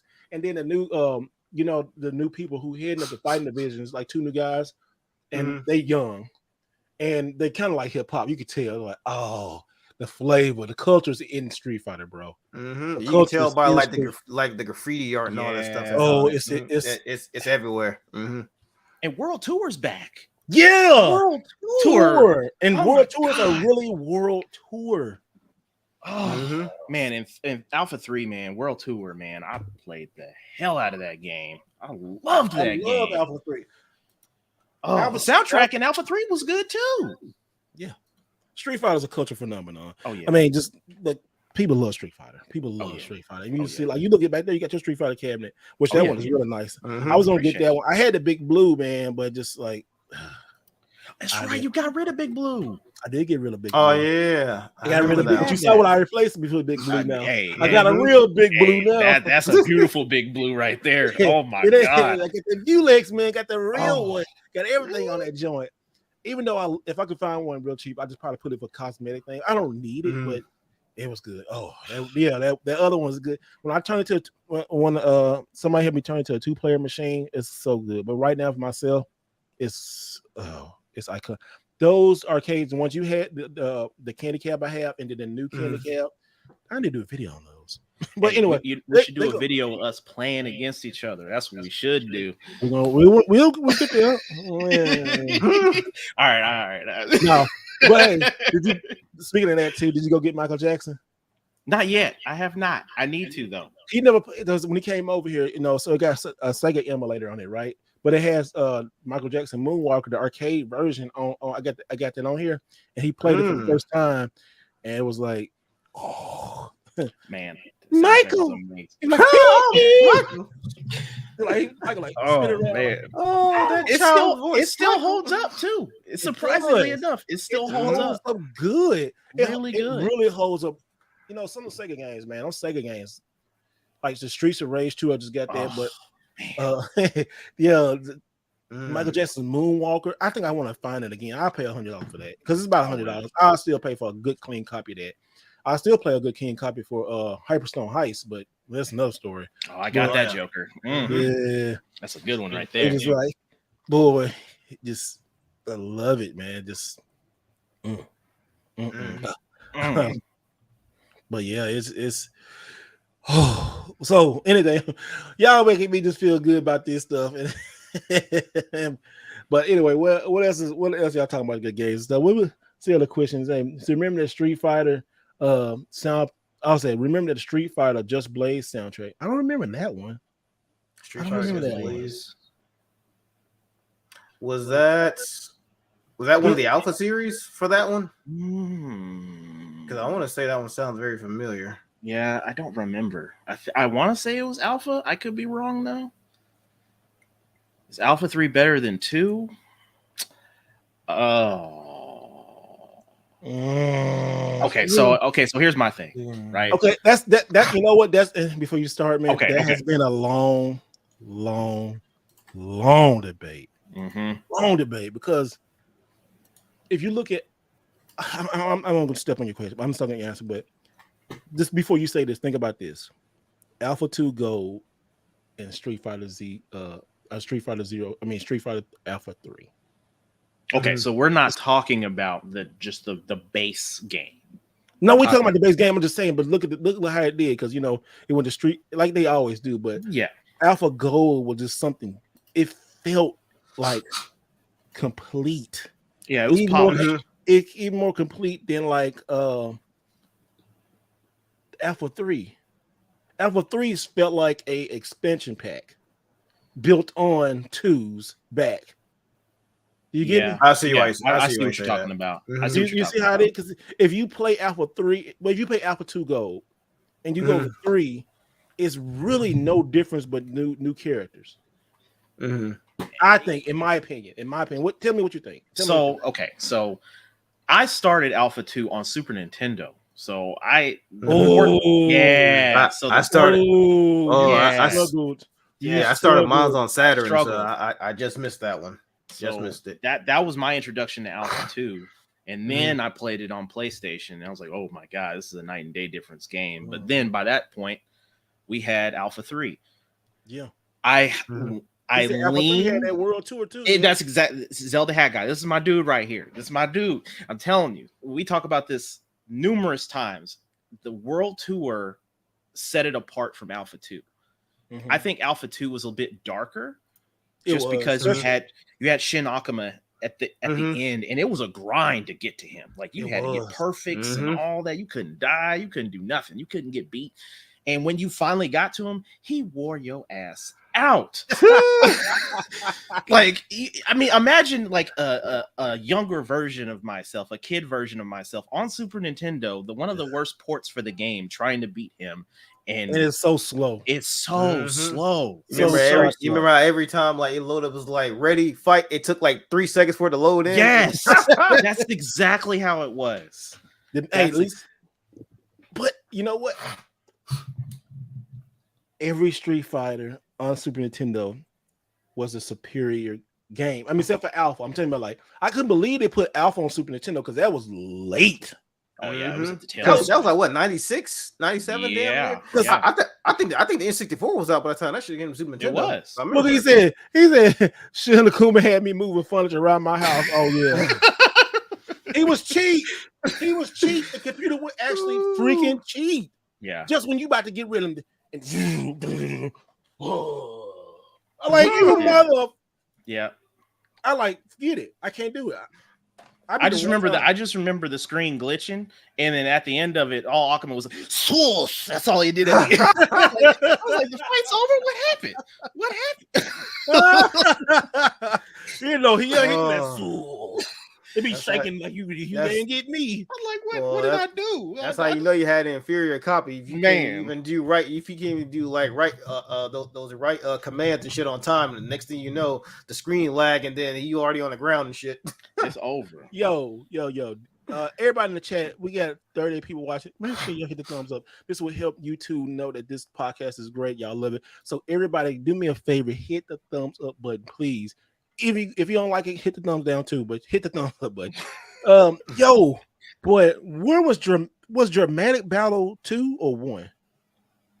Was Dramatic Battle in Dramatic Battle was in 2, right? Yeah, I think I was in 2. Well, okay. Yeah. I was in 2. Because Ken and Ryu had to fight Bison, and then 3 you can do Dramatic Battle against anybody.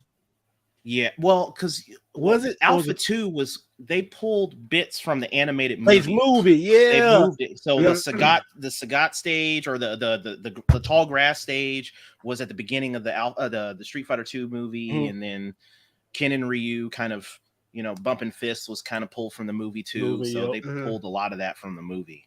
Yeah. Okay. Yeah, that was Street Fighter. I'm looking at that now. Yeah. Yep. In the movie.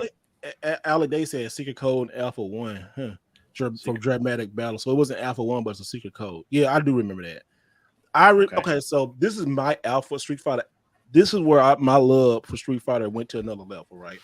And I just need to get the long box. But PlayStation 1 was in San Antonio. It was a day before the Royal Rumble. And my uncle took me and my cousin to Best Buy. Street Fighter Alpha just came out. I just saw the anime had been Street Fighter out. When I saw that black yellow box, I looked at that black and I turned around that yellow and read it and the feel of that card, and I'm like, oh, this is on PlayStation now. I had it. PlayStation was hot as people don't understand how hot the PlayStation 1 was and how hotter the PlayStation 2. The PlayStation 1 was on another level. Yeah, it was. That's why so many people, especially I guess black people, but love the PlayStation. It's just like PlayStation 1 was crazy. It was like a thing just came from heaven. God said, "Hey, we need you. We can give you something just right here. Here you go."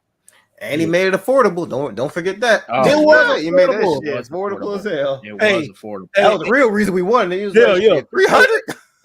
And you pop that thing up. You pop the disc tray and it pops up. Put it down. The intro music pop up. You go, man. All right. And then you wait. And then go. And then so that PlayStation symbol like. I tell you, we really got black people when they found out you could play music on that joint. Oh yeah, on that shit. Yeah. That was a rap. Hey, some people I know literally legit use that shit. It's just a music player, like dead ass. There was people just using it for that. The version of the PlayStation that has the composite on the back is the best one for music. People still use that at DJ booths and like listen to all high quality music. Is for CDs and stuff. Is that one? It is so good. It's a good CD player. I didn't use it that much. I use it for games all day.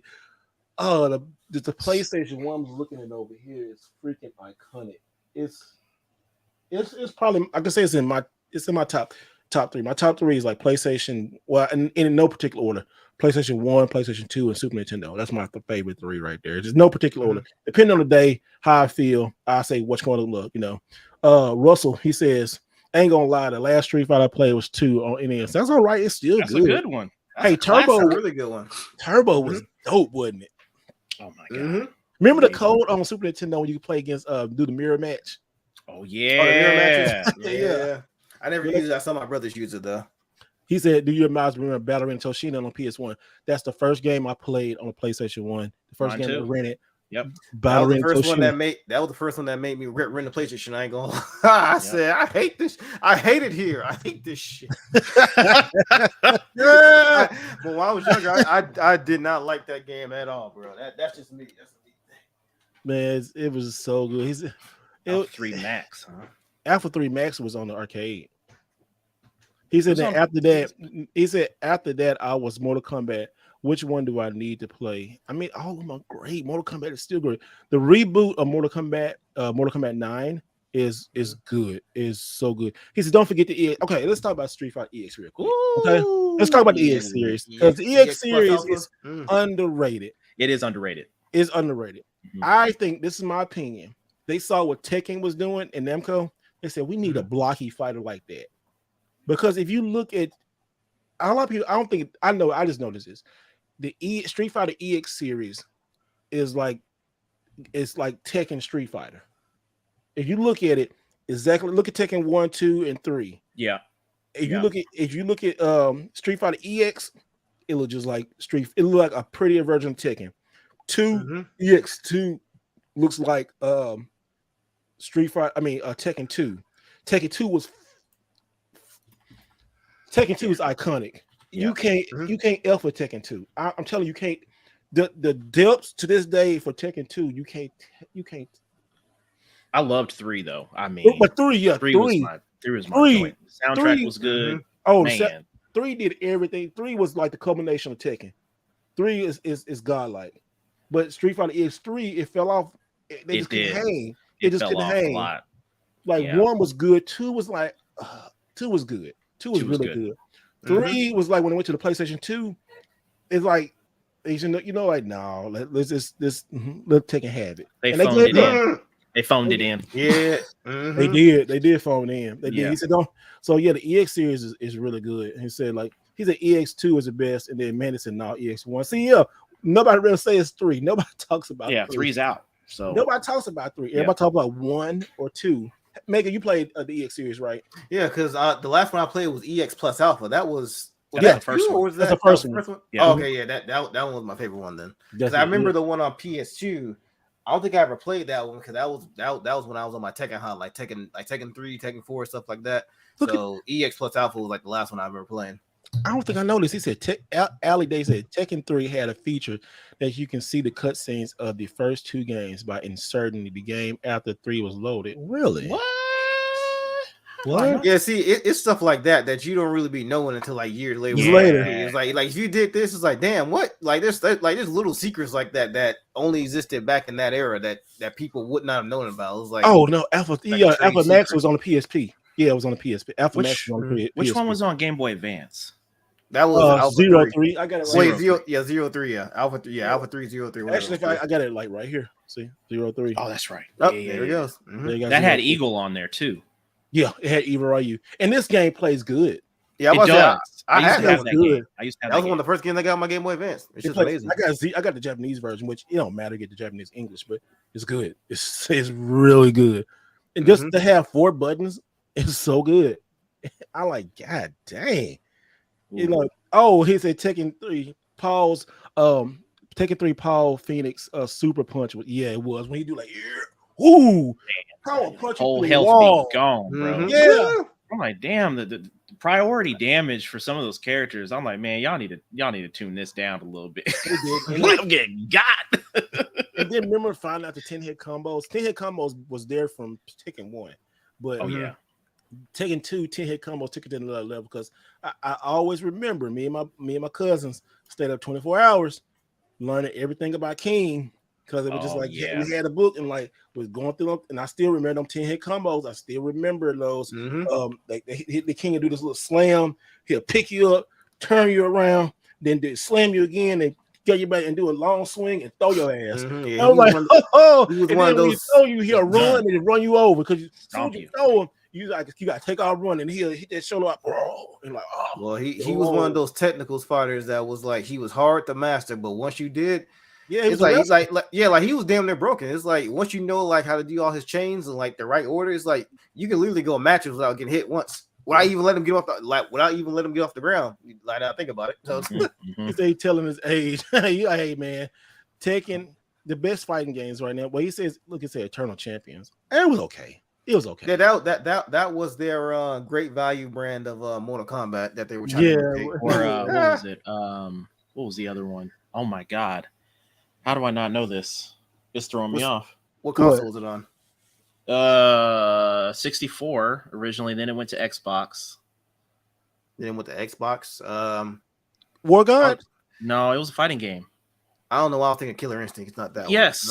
Thank you. It's that one. Killer Instinct. Oh, yeah. Yeah. Oh, yeah. Killer Instinct was Oh, hey. Killer Instinct has the Killer Instinct has the best theme song. It does. Oh, yeah. One on Xbox. See, I played it all the time. If you just like that music is sexy. That music is like sexy and gritty. The game is like, oh, it's so good. But people didn't play it a lot. They didn't. They really didn't. Yeah, for it to come back. Yeah, that was the era till it was like, if it ain't as violent as Mortal Kombat, I ain't messing with it. At least that's how some of my friends were saying. Because it had that same type of like grittiness as like Mortal Kombat and stuff, but it just didn't have the over the top gore and violence stuff that people wanted from like Mortal Kombat. I will say this in terms of Mortal Kombat, out of every fighting game, Street Fighter, Mortal Kombat, Tekken, it doesn't matter. Mortal Kombat by far has the best storyline ever out of any fighting game. Yeah, it just you get entrenched in the game and it keeps you locked in the game. It's something I wish Street Fighter would do because. Man, it might have they can't really do it because they Street Fighter story, but that's there's a lot of nonsensical shit in Street Fighter lore in general. So it's like you better off watching just like the separate anime movies or the series by themselves before Assassin's Fist. That was an amazing movie. Oh yeah. That was I thought it was. Hey, have y'all played Street Fighter 5's story mode? I have. Yeah, it's so stupid. It's it horrible. is. It's so dumb. It's so generic. It's like it's safe. Well, I mean, there was no story when it first came out. No, it wasn't. So it was just let's phone it in now. It's time to phone it in. We've got all the fighting. They phoned it in big time. God. Oh my goodness! Even the like trying to recreate the fights from like the older games like Alpha 1, 2, and War Warrior and all that stuff. Still stupid. It's dumb. Killer Instinct was dumb too. Killer Instinct story mode was dumb. It was just horrible. But that shit was entertaining though. I ain't gonna lie. Especially like characters like Cinder and DJ Combo. That Mike Tyson ripoff motherfucker. Hey, that was my dude though. And they had my boys from the Battletoads. They had Zits in there. No, it was Rash. Yeah, they had Rash. And all of it was great. Everything was good. It was good. Just when you talk about when you say Killer Instinct, you think about the music first, then the combos. Street Fighter, you think about the fighting. Mortal Kombat, you think about finishing and the story mode. What about Tekken? All got something good, huh? What do you think about Tekken? What do you Tekken's think about like a combination? Tekken is like I would say that hardcore, like I'm about to whoop your ass. I would probably say Tekken is more heavily character oriented. It's like Jin Kazama, like that's my right there, like that's my dude. Like Tina, like that's my chick right there. So I would say for Tekken, at least for me, that's more so. I think the characters on Tekken a little more. This is just me speaking, just a little more iconic, depending like when it comes to fighting games. Because I know there's heavy King players, there's heavy Jin players. There's like it's a lot of people who just really bond with characters like that within Tekken, at least from my general experience. Oh yeah, I love me some King, so you know why I love King. You know, yeah. I mean, Tag Tournament was amazing. Though. Yeah, I would say Tekken out of all of them, Tekken probably has like the most ludicrous like roster of fighters when you think about it. Like there was a damn kangaroo with boxing gloves. Oh my god, panda bear and shit. I think at one point there was like a tree man. Yep. And and you know what? Every character has a good story because that tree Mokujin, it was like it was a training dummy, and one day like everybody trained and Tekken trained on this tree dummy, and for some reason they got magical powers when an enemy came, and now learned everybody's moves. So that's the reason why. How simple is that? Well, my favorite story. My favorite was the kangaroo because he had like a whole wife and child, and then like I think somebody broke into his place and like stole his family. And he had because like ever since he was introduced, every game that he was in sequentially afterwards, he like his storyline just continued. He was like first game he got a family abducted, second when he was looking for him, third he found them, but his wife ended up finding another kangaroo, and then she's cheating on that man. I was like, damn, that's why the death of some kangaroo. And Tekken 5's story is dark. Tekken 5 was like people 4 and 5, people kind of like moved away from Tekken because if you go back and play those games, them games are solid. Yeah. But they did change a lot from the core. They didn't really start coming back until like 6 and 7. And now 8. Ooh. 8. 8 good. Ooh. 8 looks good. 7 was good. 7 was good. Oh yeah, 7 was definitely great because look how the character they do from Final Fantasy. They had Negan, old boy. They had Akuma Leroy. in there. Who? They had Akuma in there from Street Fighter. Yeah. Beast Howard from Fatal Fury was in there. Yeah, there's a big Ross. Hey, 7 is really good. Like 7 is my second favorite or third favorite, but it's still like of the new generation. 7 is amazing. Oh yeah, all those characters they had. Because even the emo dude from Final Fantasy is in there. You know, like, that's right. You know, and like I said, and they put Negan in it with the bat and everything. He talking shit like at the back. Hey, don't come in here. I was like, this is great. And then they got the stage from when he beat people with that bat and stuff. I'm like, oh man. Oh, we talked first of all, we said Ben Doom said Dead Alive and Soul Calibur. DOA, man. I played a lot of DOA too. I probably say for me, I think we all played a lot of DOA. We all played a lot of DOA. I ain't gonna lie, I played that game. Well, hold on, slow that down. It all do that combo again. Do that combo again. Jiggle fist. And then it all came full circle when this joint came out. That whole Dead or Alive Extreme Beach Volleyball. Oh my god! I got it on Xbox. I said, "Ooh, y'all knew." I knew they were working towards. Knew this was actually. I bought Dead or Alive Beach Volleyball 1 and 2. They are great games. They actually are. Like there's some good volleyball games. Yeah, it's really cool. It just so you know what you're getting. Yeah, come on, Walker, what you playing? very fan servicey. Yep. Yeah, so you're like, what you playing? Look at this guy right here. I would advise not playing that around when your parents are around, if possible, or your children. That's one of them games Al Bundy would like playing. Like, Peg, on to the Xbox. And then, hey, he said Russell said, "What's next?" Clay Fighter. The only thing good about Clay Fighter was the song. Clay Fighter, Clay Fighter, hit them up and they don't care. Ooh, I love that game. I think that would have made like a great parody show. Actually, yeah. Oh yeah, like it would have. Yeah, kind of like Celebrity Deathmatch. Yeah, it was. Bad Mr. Frosty. Yeah, that would have made like a great animated series back in the day if they moved in that direction. Oh, it would have been a good animated. But overall, like it was a terrible fighter though. I played that one and Judgment Clay on Super Nintendo. Oh yeah, both of them were terrible. They had to spoke Bad Mr. Frosty versus Blue Suede Goo.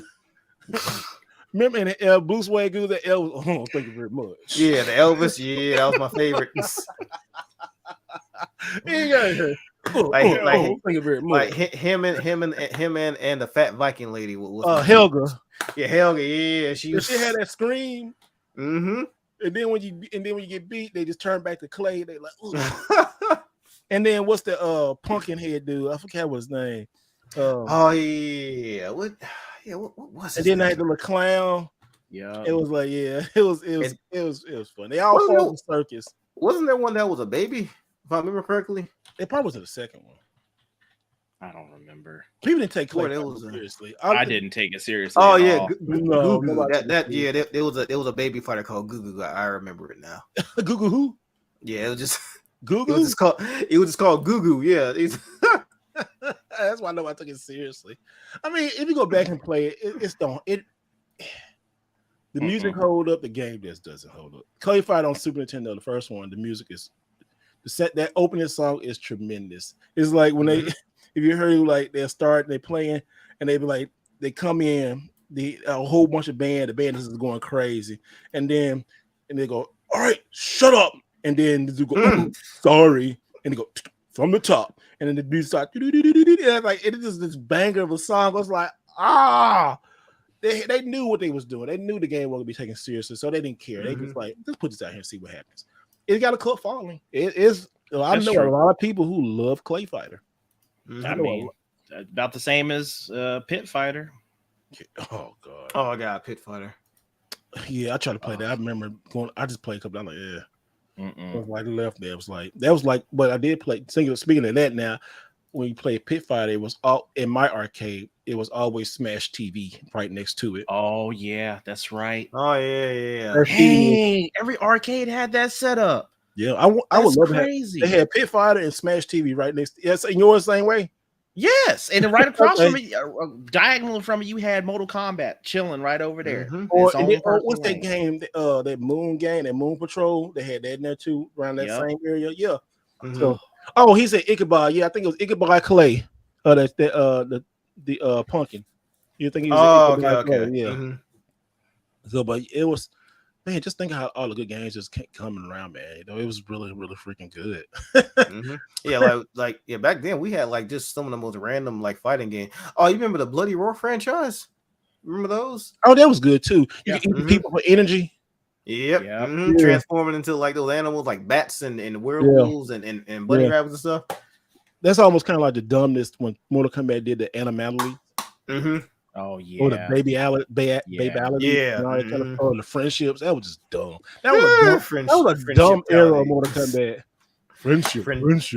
You know, a fighting game that didn't get a lot of love, but I still like it, is Wu-Tang Shaolin Style. Yeah, it did. But wasn't it on PS1? Yeah. Okay, I remember that one now. It was a band game that I actually got that game when I was in Japan. It was before it came out. It was Thrill Kill. Thrill Kill. That's the name of it. Yeah. It was Thrill Kill. And I didn't know what I was getting. I just know I had a modded PlayStation that said Thrill Kill. What's this? I was like, oh. And then this had, you think about Thrill Kill now. I was like, come on, y'all. It wasn't even that bad. I wish it came out, but it turned to Wu-Tang. So it had soundtrack. They had their own. RZA did the soundtrack for the game. It was good. Wu-Tang. Wu-Tang.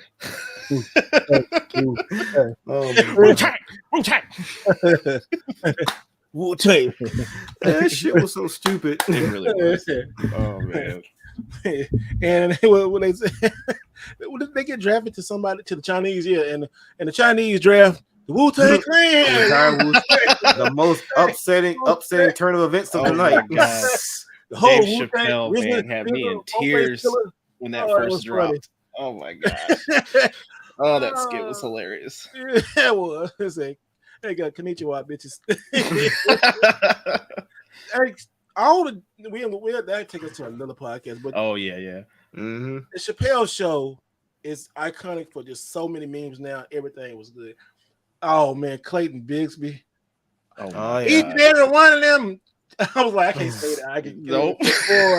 When he did that skit, it set him apart from everyone. You'd have to edit this whole podcast and put sensory shit. Yeah. It was like, oh, you talking about Dave Chappelle? Oh, yeah.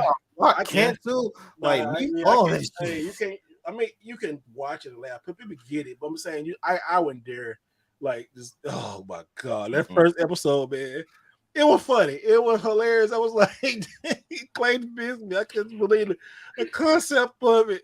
And then at the end, he said he divorced his wife because she was a.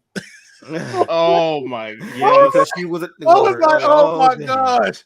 Oh wow! Oh wow! Oh my goodness! I couldn't believe it. That was. Oh, Rich. Ooh, here's a good question. And then the Hollywood story with Charlie Murphy telling them stories. With Rick James. My god, with Rick James. Oh yeah, that was hilarious. I remember watching that with my dad, and me and him we had to pause because I bought the DVD collection because we hadn't seen it live. We hadn't seen it when it was on television, so we watched that episode. Man, I had to pause because we was choking, crying, laughing so hard couldn't even breathe. Oh, it was great. That was such a funny skit. The Prince episode was my favorite by far. Yep. Oh yeah, I think that's everybody. He was like, after the match was done, he took us inside and served us pancakes. I said, "What the fuck?" He was like this. Pancakes. Pancake. Shoot. And that's crazy. It looked like pancake. Shoot the J. Shoot it. He said, first, y'all the shirts, we the shirts, and what y'all the blouses. He's like, gay blouses. And then he's like, he said, Prince had his looking at and then he saw the new pictures that came out with Prince playing basketball and said Charlie Murphy wasn't lying. Yeah. So I saw those. Yeah. Hooping in the cup. You ain't seen it? Yeah, I saw those. Yeah, that was real. That was the a real story. He had like pink top and the shorts on. Yeah, for the 90s. Yeah. He said he come true about that. He said they were hooping in the same stuff. He was hooping in the same stuff they came in the club with. I was like, man. He said, Rich Freeman, we thought that was a girl. He was like, he said, yeah, the racial draft was funny. The racial draft. Well, here's y'all. He says, Def Jam Fight New York. We talking about fighting games will kick your ass, but we need a Def Jam remake. Now, I don't think it will never be a remake for Def Jam because one, the music, the license, and everything. Half the roster's always dead, isn't it? No, I ain't gonna say dead, but wow. Just think how many rappers still around. Yeah. Snoop Dogg will beat the hell out you in that game and then throw you out the window. Oh, on hard difficulty? Yep. Yeah, he would. Okay, that game right there, that's because that was going to be a new WCW game, like the first Def Jam Vendetta. That was going to be a new WCW game. Then that's why it's so wrestling focused. But then Def Jam Vendetta said, let's take the ring out and just be underground fighting, but still have wrestling moves. Genius. Was good. Yep. Everybody, the soundtrack, the game is hard. The game is hard because it's like unfair hard because they will make you work for that win. And then you get that little blaze, and then you like, you can get the blaze move, and they still don't go down. Yep. I was like, yo, but Def Jam, I think the best version to me is on the GameCube. Maybe next. Yeah. Why the GameCube? I like the package of the GameCube. I guess the controller, the way the control set up, I think. The music was a little bit clearer on the GameCube because it was more advanced, because it's a little bit better than PS2, a little bit better than the Xbox. Okay. And I just think just the advancement, it looked a lot better, especially when you put like real good cables with it. To me, it looked like the best version of it, Like I get it. For me, it was just a play style because since the GameCube didn't have as many buttons like the PS2 or the Xbox, it just, for me at least, it just made it simpler to play because it's like, what was it, the right stick or that one was that blaze meter, the A button, that one was automatically with grapple. I think X and Y, those were like light attack. It was easy to get stuff like that. All the moves real quick. Because it was like from light to heavy. It literally went clockwise. It was B, Y, X, and then A, stuff like that. That's true. Yeah. So to me, it just made it much easier to play. So that makes sense. Yeah, that makes a lot of sense. What do you think? You haven't played it, Ness? I have. It's been a minute. I played it on Xbox. Yeah, and I mean that's. I had the Duke back then, so it was rough. I was getting arthritis playing games just in general on that Joker. I like the Duke. I got a big old hand, so I like it. But yeah, that it just wrapped around. It just fit like it's like holding like you grabbing a fist. Yeah, I mean I can handle it now, but it's just back then it was just like, dang, this hurts. And I was so accustomed to PlayStation 2, so it's just nice jam-packed size. So, I think one point when I was younger, I used to put my soda on the soda can on the Duke itself and use it as a coaster. Guess how big that shit was because I was 11 back then, so I didn't have the hands that I had back then that I do now. So yeah, I used to have like my Coca-Cola cans on that thing for some reason. Welcome, Gallica Guy 88 got the Gallica symbol. He said, "New here, watch how y'all doing? We doing good, man. We just." Like I said, this podcast really easy flowing. We talk about it's like topics this week. Right now, we're kind of talking about just some of our favorite games. That's what happened on this podcast. Like, we'll say something, then just lead us down the path of rabbit hole, talking about games. I always here love fighting games and hear stuff. We're just talking about good stuff. Just it's really, really fun. Like just some good games. People keep bringing up good games and stuff. But yeah, Icon. He said somebody played Def Jam Icon. Yeah, it was. That was the sharp decline of the franchise. It really was, and people really tried to make something of that game. It wasn't that game.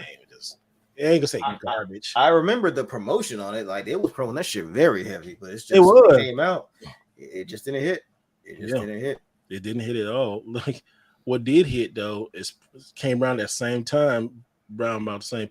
I don't know the same people. Did EA do Def Jam?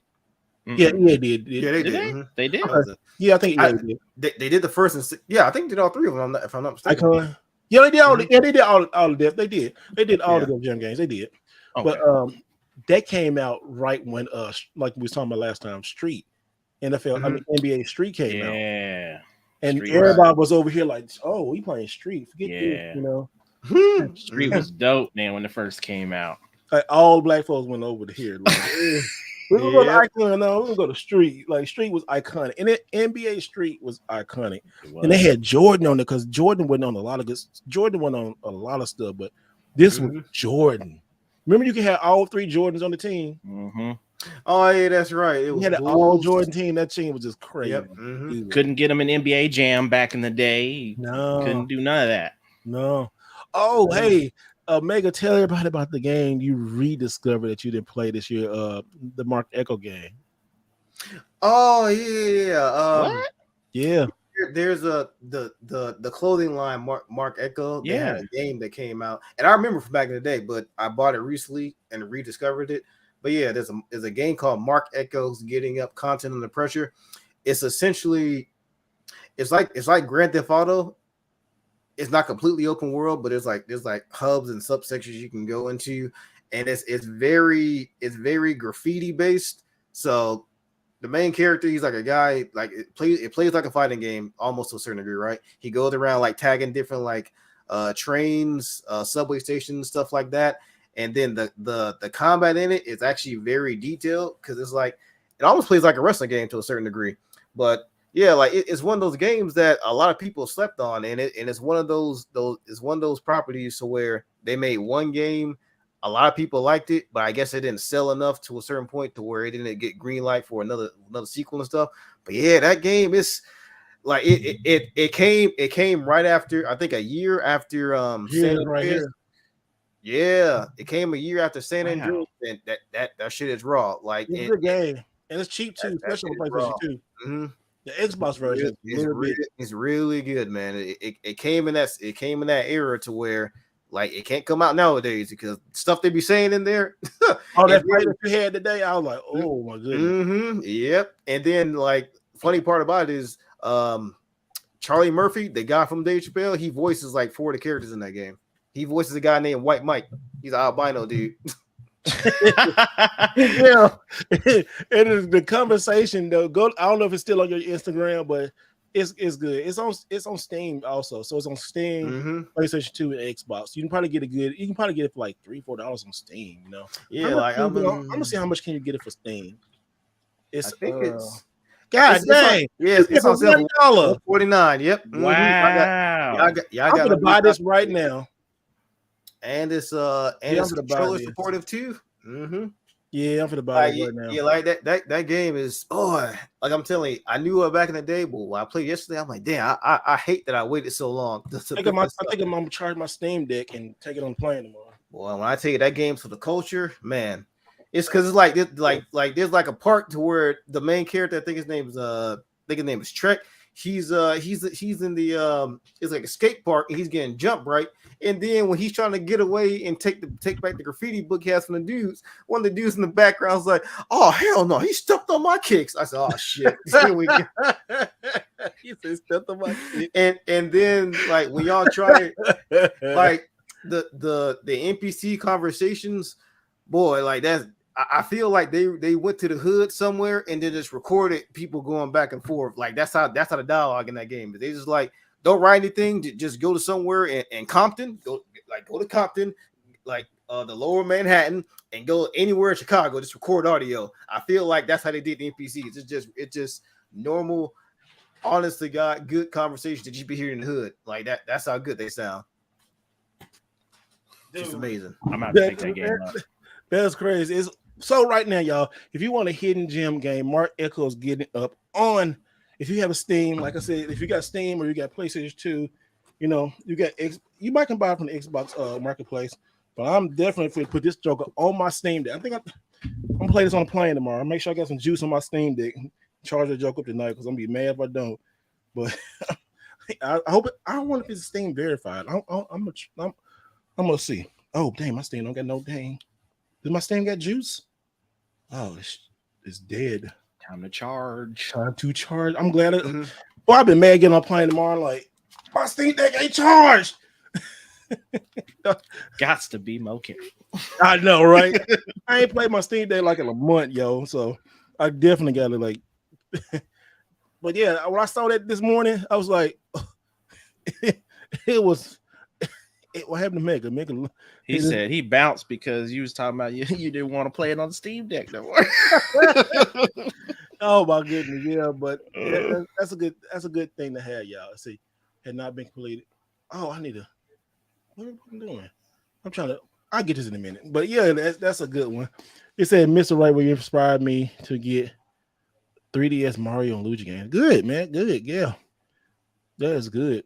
He said, whoa. He said, you inspired me to collect over 100 NXK. That's a lot, man. Man. 100? 100? Very nice. I wonder if he's going for the whole set. He probably is. Sorry, guys, real quick. Make sure it's been storms moving in the area, so it's just been. Luckily, this came on today because the storms, y'all. It was actually a tornado warning, and I was just looking outside. That's why if y'all saw me at the beginning, I was like, just make sure, like, nothing. If anything pop off, When I lost connection earlier, I was like, "Oh man, let me look out the window real quick." I was scared. I was like, "Oh no!" I was like, "The power go out? What happened?" So Mega will be back real shortly. His system is rebooting. See, guys, that's why you need a MacBook Pro.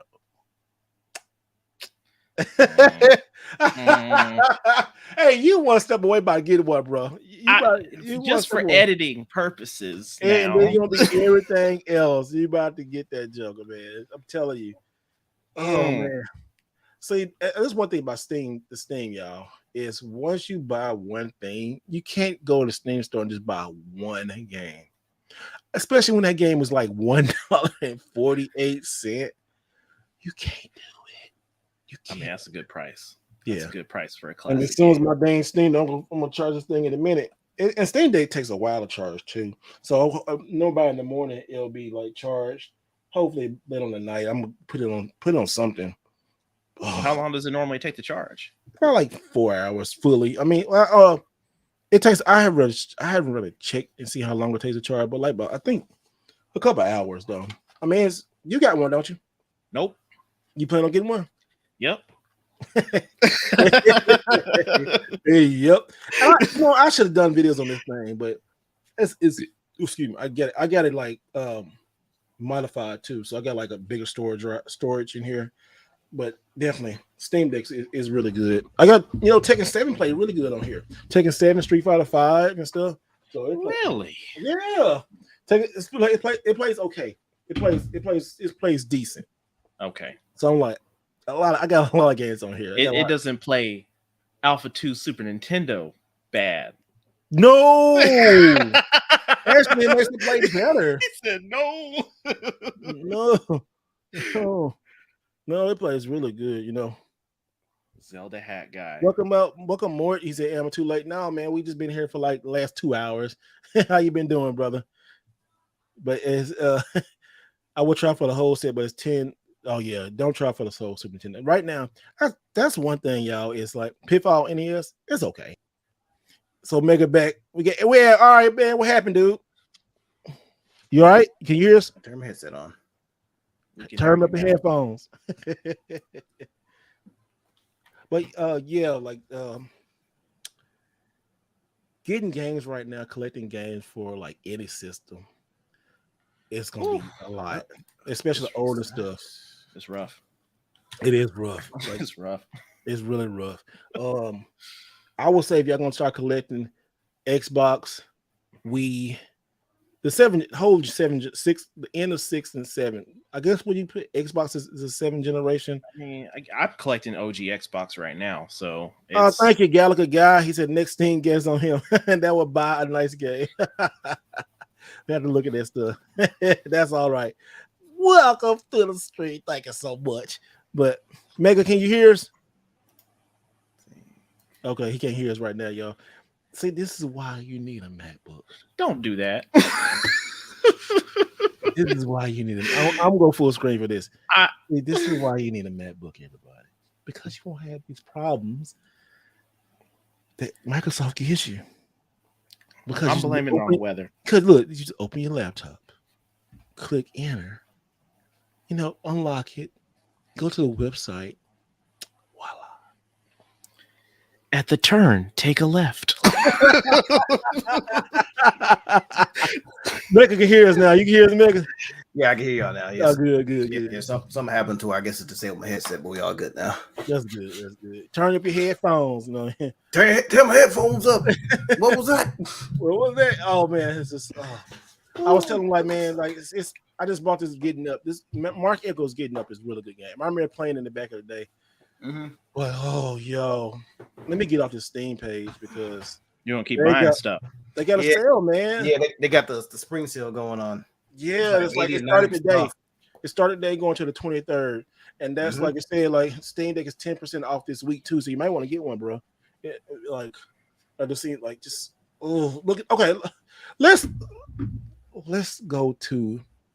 just show since we ain't doing stuff. Let's share the screen. Let's talk about the Steam real quick. Let's look at this Steam sale. And we can go big screen for this one right here. This is why you need to order stuff on Steam Deck, right? Look at games like this, y'all. Star Wars 60% off, right? Guilty Gear, look, 39 is 29, 25% off. Good, okay. But you got fighting, racing, free to play, great on Steam Deck. So look, games are great on Steam Deck. Oh, and I just saw, hold on. The Dragon Ball franchise. Oh my gosh. Click on that real quick. Go ahead. Oh my goodness. Look. Go on, show them people what they got going on. Look at this, y'all. $14 for Kakarot. Oh my goodness. I love I have it on this on the Switch, so I don't need it. But Dragon Ball Fighters, I can't pass $8. So $8? I told you to get off. I know. $8. Why? Look, Heroes. Heroes wasn't even a great game. But I might buy $6. Can't be I'm going to add it to the cart. It's $5. Yeah, I'm going to add it to the cart. Oh, let me stop because the Steam Deck, y'all. And then all the DLC and the character passes all over on sale too. Yep. Xenoverse. Yeah, no. $7.49. Look at the character. Look, and all these packs. Look at this. $3.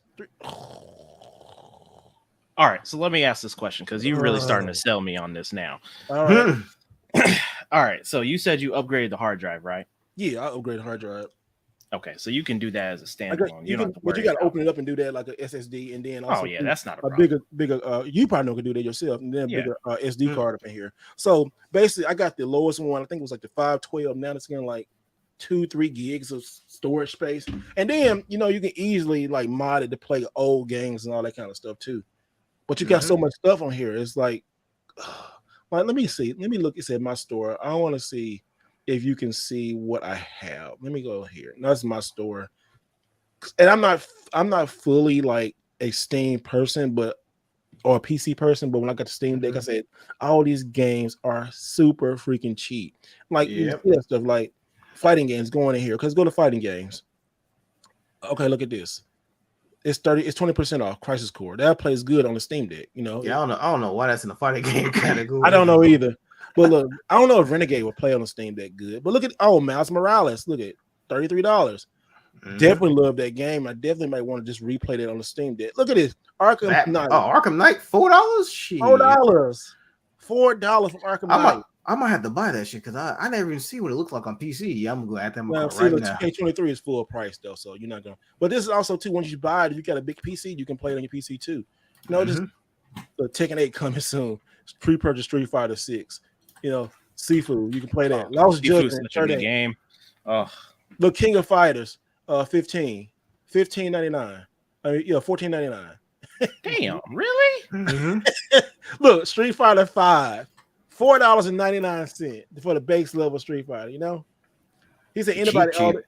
It's cheap, just like on Mario. Cheap. Yeah, it's really cheap. All right, I'm gonna pick one up after this. You might as well go pick a Steam Deck up, man. Really, and then get some games.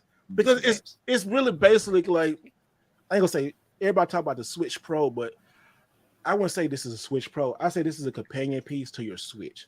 If you have this and you have a Switch, you have the best of both worlds, because some of the games that can't play on the Switch can play perfectly on here.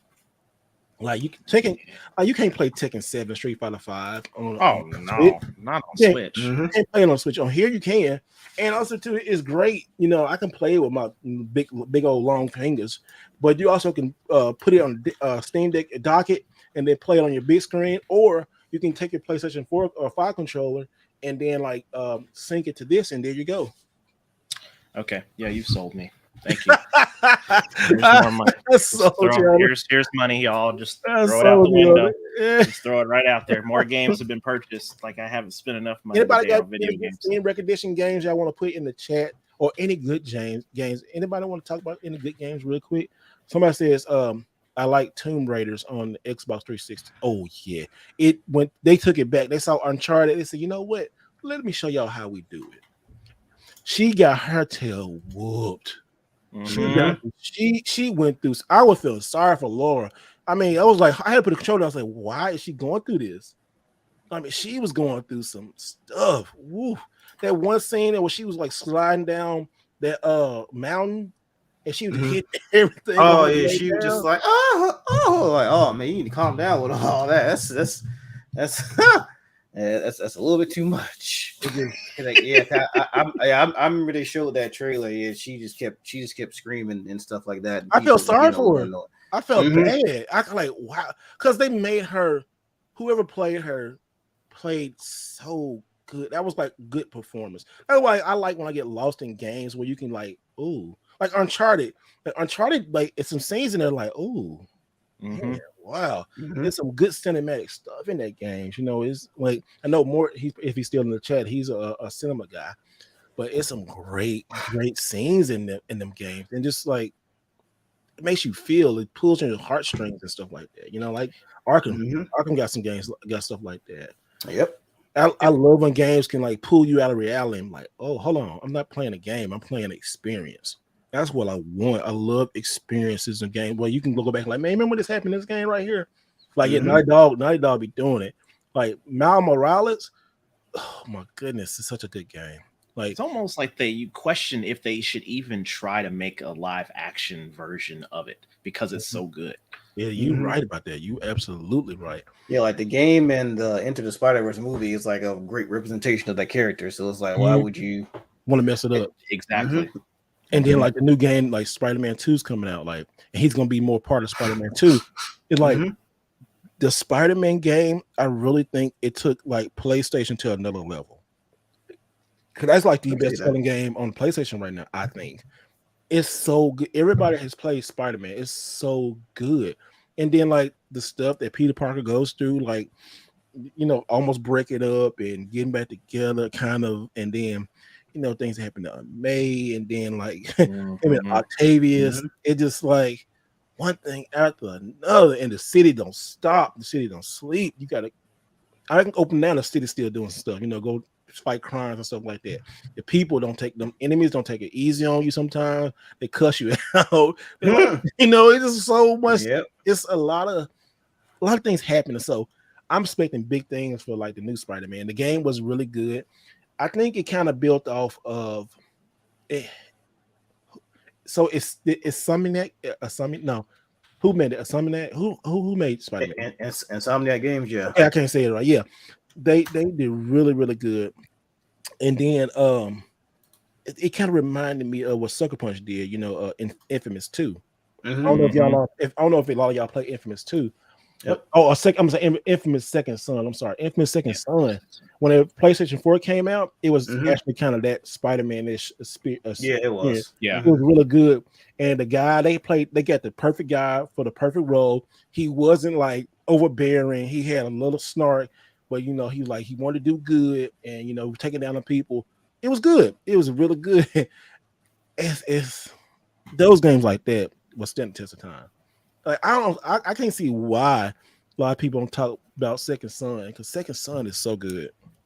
I think it just got overshadowed by a lot of different games. It did. It did. That's like who got overshadowed last year? Horizon. Yep, Elden Ring. Yeah, I was one of them too. Yeah. Had it, played it, enjoyed it. Elden Ring came out. I forgot I even owned it. So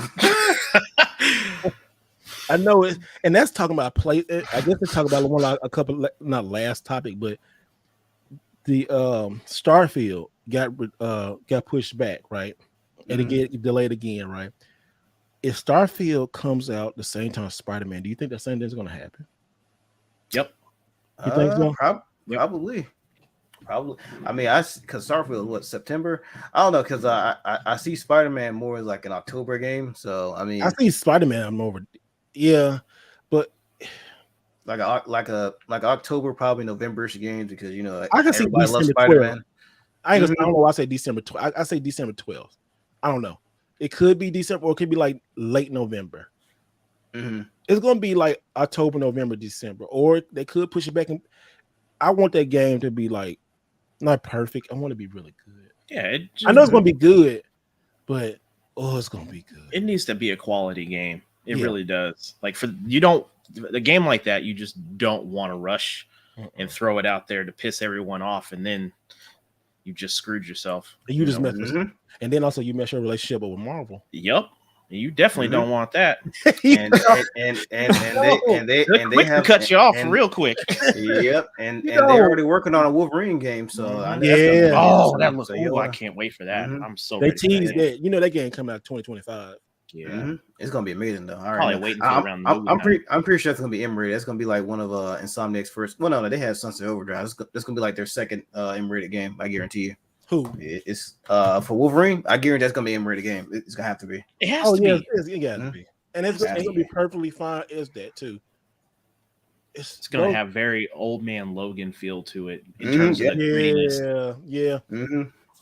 I think they want to do each franchise, but it's gonna be a while for all those. Because I wish they would have did the Avengers, but the Avengers got done wrong. I think what they did wrong was the Avengers is the casting.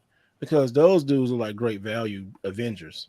Yeah, and they messed them up, at least to me, because they revealed that game like a month after not Endgame, but Infinity War. They revealed that game a month after Infinity War, and everybody watched that and know what happened to those characters. So once we saw them on screen, it was like, yo, who's this imposter Tony Stark and Captain America? This ain't my Thor. This ain't my Black Widow. We don't know who are these people. Yeah. You can't really mess Spider-Man on that look kind of messed up. It just, I think that games, what is it, like games live service type of? Yeah, it was a game as a service. It was like games as a service. I hate games like that. It was one type of games like you can build your own hero the way you want it, but it's like that only really works for like games you can make your own character, not for already established characters. So there's only so many Iron Man suits or Hulk skins or Thor skins you can buy, and it's like, all right, this is getting boring now. Yeah, it is getting. It was, and that's what the Suicide Squad gonna be like. That backlash already on that game. That's gonna be a disaster. And I haven't came out yet. I mean, I buy when it get $20. Like I bought Avengers when it got like, I think I bought Avengers when it was like $10 at GameStop. I played it joint on Game Pass, and I was like, still wasn't worth it. At least to me. Yeah, that's not talking about being grateful for something is Game Pass. Gamers, that's one thing Microsoft did right is Game Pass, and I think that's what kind of saved them because man, they got their tail kicked during the PlayStation 4 era. I need to shout out my guy Zelda Hat Guy for that because he was the one that told me to get the Game Pass. He was like, "Man, you got to get it. All the games are on here. You got to get it. Got to give him a shout out for that." That's $9.99 a month. I think it got pushed to September, right? That's what it got pushed to. Yeah, it got pushed to September. I think like 16th or something like that for Starfield. And then Spider-Man. I don't know when that, but I'm speculating it's probably gonna be like late November. No, late October, early November. That's like that's like movies competing with each other. Remember when like the Rock's movie came out, he had that little 2 week, and then Black Panther came out, just wiped him out. So I felt so bad for the Rock. Yeah. He had good, and Black Adam was great. I like the Rock, but I went in like, I know I like the Rock, but I'm not too much a fan of Black Adam. But he did good. It wasn't bad. It wasn't a bad movie. It wasn't a movie that I go see 3-4 times like Black Panther. But what DC movie is, I mean, I liked Man of Steel a lot. Man of Steel was good. I liked it a lot. Man of Steel was good. I ain't gonna lie. Yeah, man. I even like Batman versus Superman. I saw that 3 times. Yeah, I said that. Yeah, I liked that one too. Yeah, that was a good one. Yeah, that was pretty decent. Mm-hmm. It was really, really good. The Snyder cut I could watch over again. Yeah, I can't watch that. Yeah. Justice League, the Snyder cut, Justice League, or Man of Steel, or Batman versus Superman. Which one? Which one? Which Snyder cut? Well, you both of them actually. Now I think about it. It was good. It was just long. It was long. The first one for me, so the first Snyder cut, I really like that one. That was a 4-hour movie, wasn't it? It was like it was like 3 hours. Yeah, you might as well round it up to 4 hours. Yeah, it was good. That last fight though, I'm glad he put more in the last fight with Darkseid. Superman was like, oh, I was like, that's Superman. He like, mother. I was like, what? They wouldn't let Superman go off though. It was. Go ahead. I'm sorry. They did a little bit of justice. They compared to the comic book because the comic book was like that too. Yeah, pretty gritty. Depending on which version that you talk about, because the Batman vs Superman pulled a lot from the DK2 series, which was really gritty. It was kind of like that Frank Miller kind of style of Batman Superman. They pulled a lot. I think Zack Snyder pulled a lot from that series and then some other source material.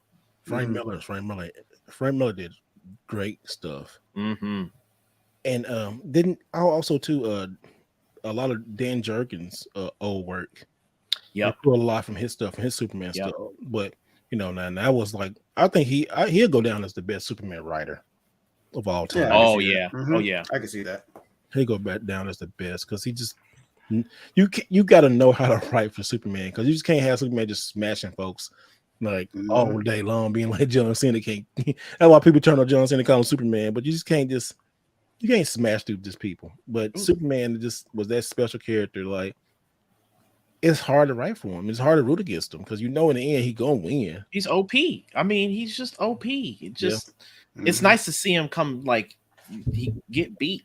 It's nice to see that because it's like, oh, he's not invincible. That's why it's so difficult for anybody to try to even attempt to make a Superman game, because how do you even formulate that? Exactly. It's like somebody, like, he can't be shot by regular bullets. He can't be beaten up. He can fly, superpower, super speed, and all this stuff. It's like how do you moderate that to where you can make it a game to where it's not just a man running around with invincibility cheat code on the entire time? So how do you make that he's on God mode all the time? Yeah, that's essentially what it is. Just a walking, talking cheat code. That's what it is.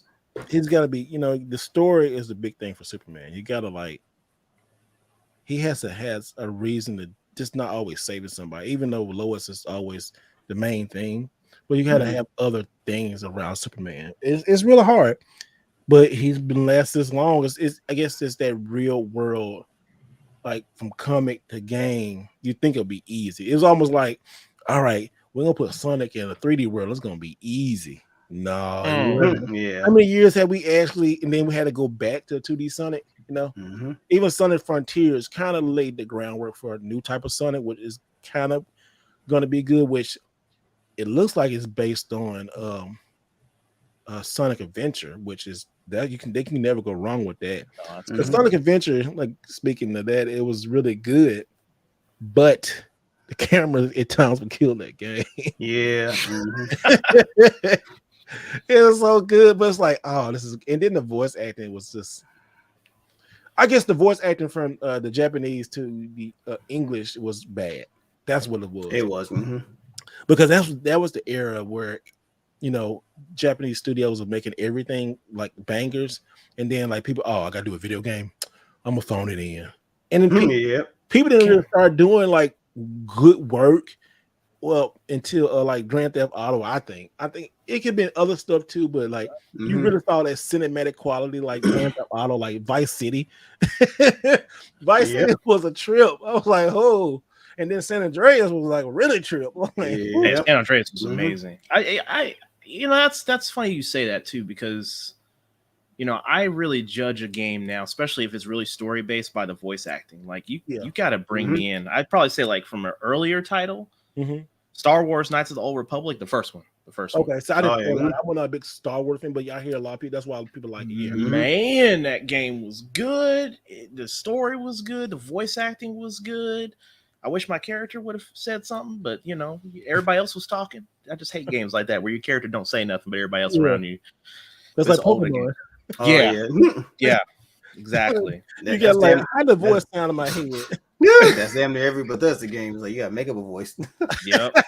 I'm not reading the book. I'm playing the game. Yep. Oh man, what was it? Lost Odyssey was like that. You just read. You just keep reading and reading. I'm like, I couldn't even finish the game. I was like halfway done. I was like, I'm tired of reading.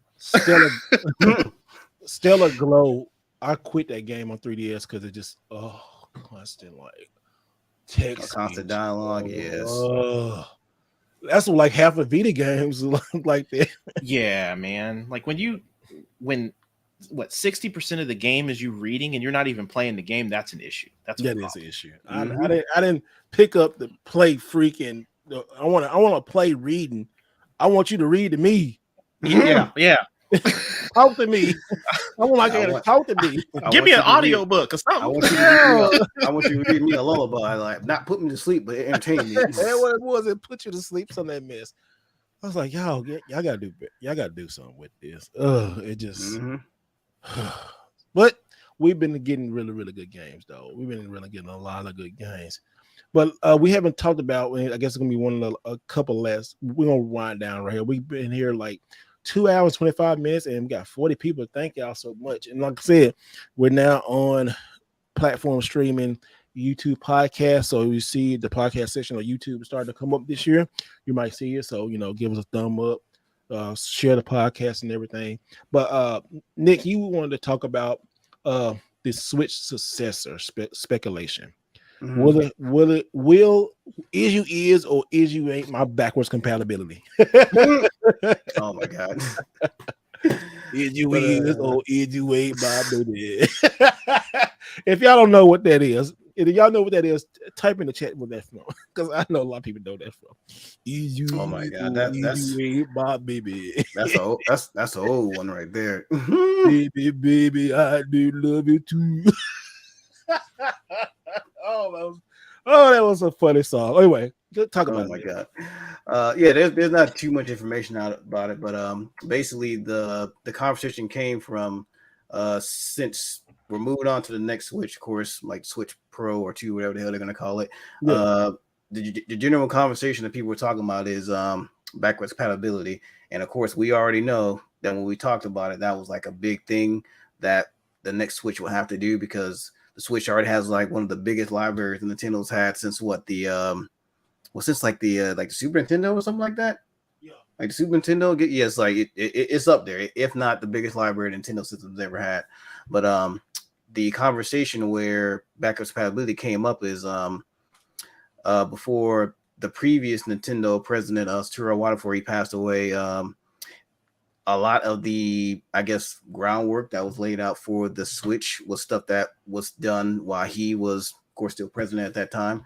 So basically, since the Switch, this one that's coming after the current Switch, that one's going to be over new leadership. I keep forgetting the current president of Nintendo. I think his name's